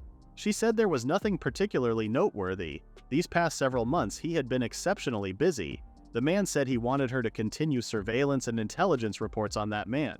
If Sawadi Schenker were to turn against their nation like that demon Blackbeard, he was counting on her, former Major Laura Slera, to handle him. In the next scene, Sawadi was kneeling in front of the king. He was confused as to how this could happen. Meaningless words just kept repeating in his head, but he knew this was his sin and his responsibility. They were pronouncing judgment upon Sawadi, who was currently detained on suspicion of committing high treason against the nation. 2 months ago, they were digging a place and it seemed to be going smoothly. The slaves were happy to see Sawadi and her wife. At the very least, they weren't going to lose anything by finishing just the hole. Laura asked if there were any developments on the self-awareness aspect of the magical construct itself. Sawadi responded that there was nothing important. She said they were putting that aside for now. They were trying to manage by bypassing the magical construct's brain. With a remotely controlled type of magical construct instead, he gave her a new blueprint. With this method, even by early spring, they might be able to start constructing a clock tower-class magical construct. She didn't really understand the meaning of those words he used, but it sounded like things were progressing well. She then noticed something and asked if the numbers were true. He asked the part she was confused, and she showed him the number of magical crystals. Sawadi was confused because those numbers were correct. Laura told him that this number was too much. At the very least, that was a full year's worth of usage for this whole city. If those numbers were correct, she questioned where he got them from. He wouldn't be able to procure that amount so easily. Sawadi seemed a bit panicked and said he would take this back to the lab and investigate. He then asked her to come watch a baseball game with him just to change the topic. But Laura already noticed that he was hiding something. Sawadi was careless. He had gotten too used to having magical crystals falling into his hands so easily, and Professor Marino and the other researchers also got too used to the situation he was naturally providing for them and never noticed. Laura was amazed. Until now, she never knew there was such an underground passage beneath the city. Sawadi found this natural because he started building this underground passage before he even met her. Laura just wished he wouldn't startle her so much. Sawadi told her that the real thing started from here. She was about to see something truly incredible. Inside the room, the MSG's deepest secret was standing there. It was an artificial magical crystal factory. They took in magical elements from the surrounding and thick concentrations of magical elements that leak from the dungeon at the end of this underground passage and create magical crystals. In a sense, it was a generation-type magical construct. Since they couldn't do it openly, he had been handling the sales with help from his old man behind the scenes, and it actually made pretty decent profits. While he was explaining comfortably, Laura started to get a headache. She seemed angry and asked what he had done. She told him that this was a clear act of high treason. Sawadi was shocked. He started to tremble and sweat because he thought he was just making magical crystals. But that was the problem. In this world, magic was something so special that it clearly distinguished those who could use it from those who could not. Because of that, magical crystals hold value. But if anyone could easily obtain magical crystals like this, the relative value of magic would drop. That would mean denying magic itself and, by extension, the royal family and the nation. Sawadi tried to believe that this was a bit of an overinterpretation. Laura asked if he really thought so after seeing how those mages behaved until now. And most of all, the biggest problem was that he, a former commoner who had become famous for better or worse, as a mage and Shenker, the descendant of that demon Blackbeard, created this. Sawadi asked if they couldn't just keep it secret, but that was impossible. Laura told him that even though he didn't realize it, ever since the supergiant magical construct construction project started, there had been inspectors sent in from the royal capital into the city. If someone like her could notice this, then sooner or later those inspectors were definitely going to realize it too. It was only a matter of time before they sniffed this place out, and when that happens, he would be killed. And in the worst case, everyone related to him would be slaughtered as well. Sawadi started to have a panic attack because he just wanted to make some money. If discovered, the facility and the technology would be taken. Laura asked if there were no other secrets. When he confirmed that there wasn't, Laura promised to handle it somehow. She apologized and said she needed him to endure things for a while. On their wedding day, he swore to her that he would protect her with his life. Now it was her turn. She didn't mind dying together with them at all, but right now they had those children. She didn't want them to feel sad. At the royal capital, Lieutenant Colonel received a letter. He seemed to get used to getting letters and knew they were all marriage proposals, but one was from Laura to her brother. In the next scene, Alex arrived at Turkiba and Sawadi was waiting for him. Laura was also there, and Alex was quite surprised to see her healed completely. Laura told him that she was doing great. He asked where it was, and Laura said they had a carriage prepared to show him. Meanwhile, Sawadi was still holding the paper that welcomed Alex. They started walking away, but he wasn't moving. Laura was confused and told him that she couldn't go in without him there. Sawadi apologized and said that he had been skipped over so gracefully. They went to the underground passage and Sawadi showed them the machines. Alex checked everything and commented that he really created something incredible. This purity was even higher than natural. He asked how much he could produce in one day, and he said they had it set to low production right now, so he could make it around 100 to 200 roughly. Alex then asked if this could only be made here. Sawadi stated that anywhere near a dungeon area with high magical concentration would work. Since he was asking questions, he said it didn't require any special technique, and the structure of the construct was incredibly simple. While he was talking excitedly, Alex cut his face with only one finger of his hand. He told him not to misunderstand. He didn't come all the way out to this godforsaken countryside. To listen to his worthless lectures, he told Sawadi not to forget that even now, he and everyone involved could be disposed of right here on the spot. Sawadi was so intimidated by him but couldn't help but ask what he meant when he said "like before." Alex Petty called him for thinking he was the only one special and talented enough to try to create magical crystals by hand. Sawadi was shocked. Alex told him that they were never there to begin with. The research materials and everyone involved in them, all of it. Laura asked what he wanted to do. Alex suggested settling this peacefully somehow. For example, say that the research on artificial magic crystals was actually led by the royal family. So that's why she specifically called him the second prince's closest aide. Alex told Sawadi to hold his hands out in front and he handcuffed him. He said he would be placing him in confinement within the Magic Academy until a verdict was passed. He was forbidden from any external contact during this time, and they couldn't have him do anything else necessary. He said he would have his 2 subordinates and guard on surveillance so that he wouldn't try to escape. After that, Alex asked Laura why she didn't inform the executives. Even if she hadn't acted directly, those cowardly executives would have happily jumped on it. If that happened, his pathetic assignment in this backwater would be finished, and then she would have a clean slate to go home to her homeland with the children and a healthy body. He said that, but if a verdict really was passed, it would be her alone. This nation was currently in a special situation, and they had wanted to avoid unnecessary internal chaos. Her proposal was indeed effective in that regard. In times like these, when all 4 directions would eventually become battlefields, artificial magical crystals would be something worth killing for, but that alone was weak if they wanted to keep Sawadi alive going forward. She asked him to put in a good word for Sawadi. Alex's only options were to prepare the second prince to take this matter into his hands or do his best to prevent others from interfering. At best, he had just been buying time so that Sawadi could stay alive even one day longer. He thought becoming a parent had made her grow a little, but it seemed she was still as reckless as ever in her brother's eyes. Alex then said this city had developed far more than he expected. She stopped by here not too long ago while in the middle of national affairs, and she snuck out as usual to go see a play like she always did. She was deeply moved by the content of that play, and troublingly, she keeps telling him about it even now. He gave her a lighter and a cigarette, but she was currently trying to quit smoking. But inside the box, there was something about the reincarnated protagonist being saved by the people around him.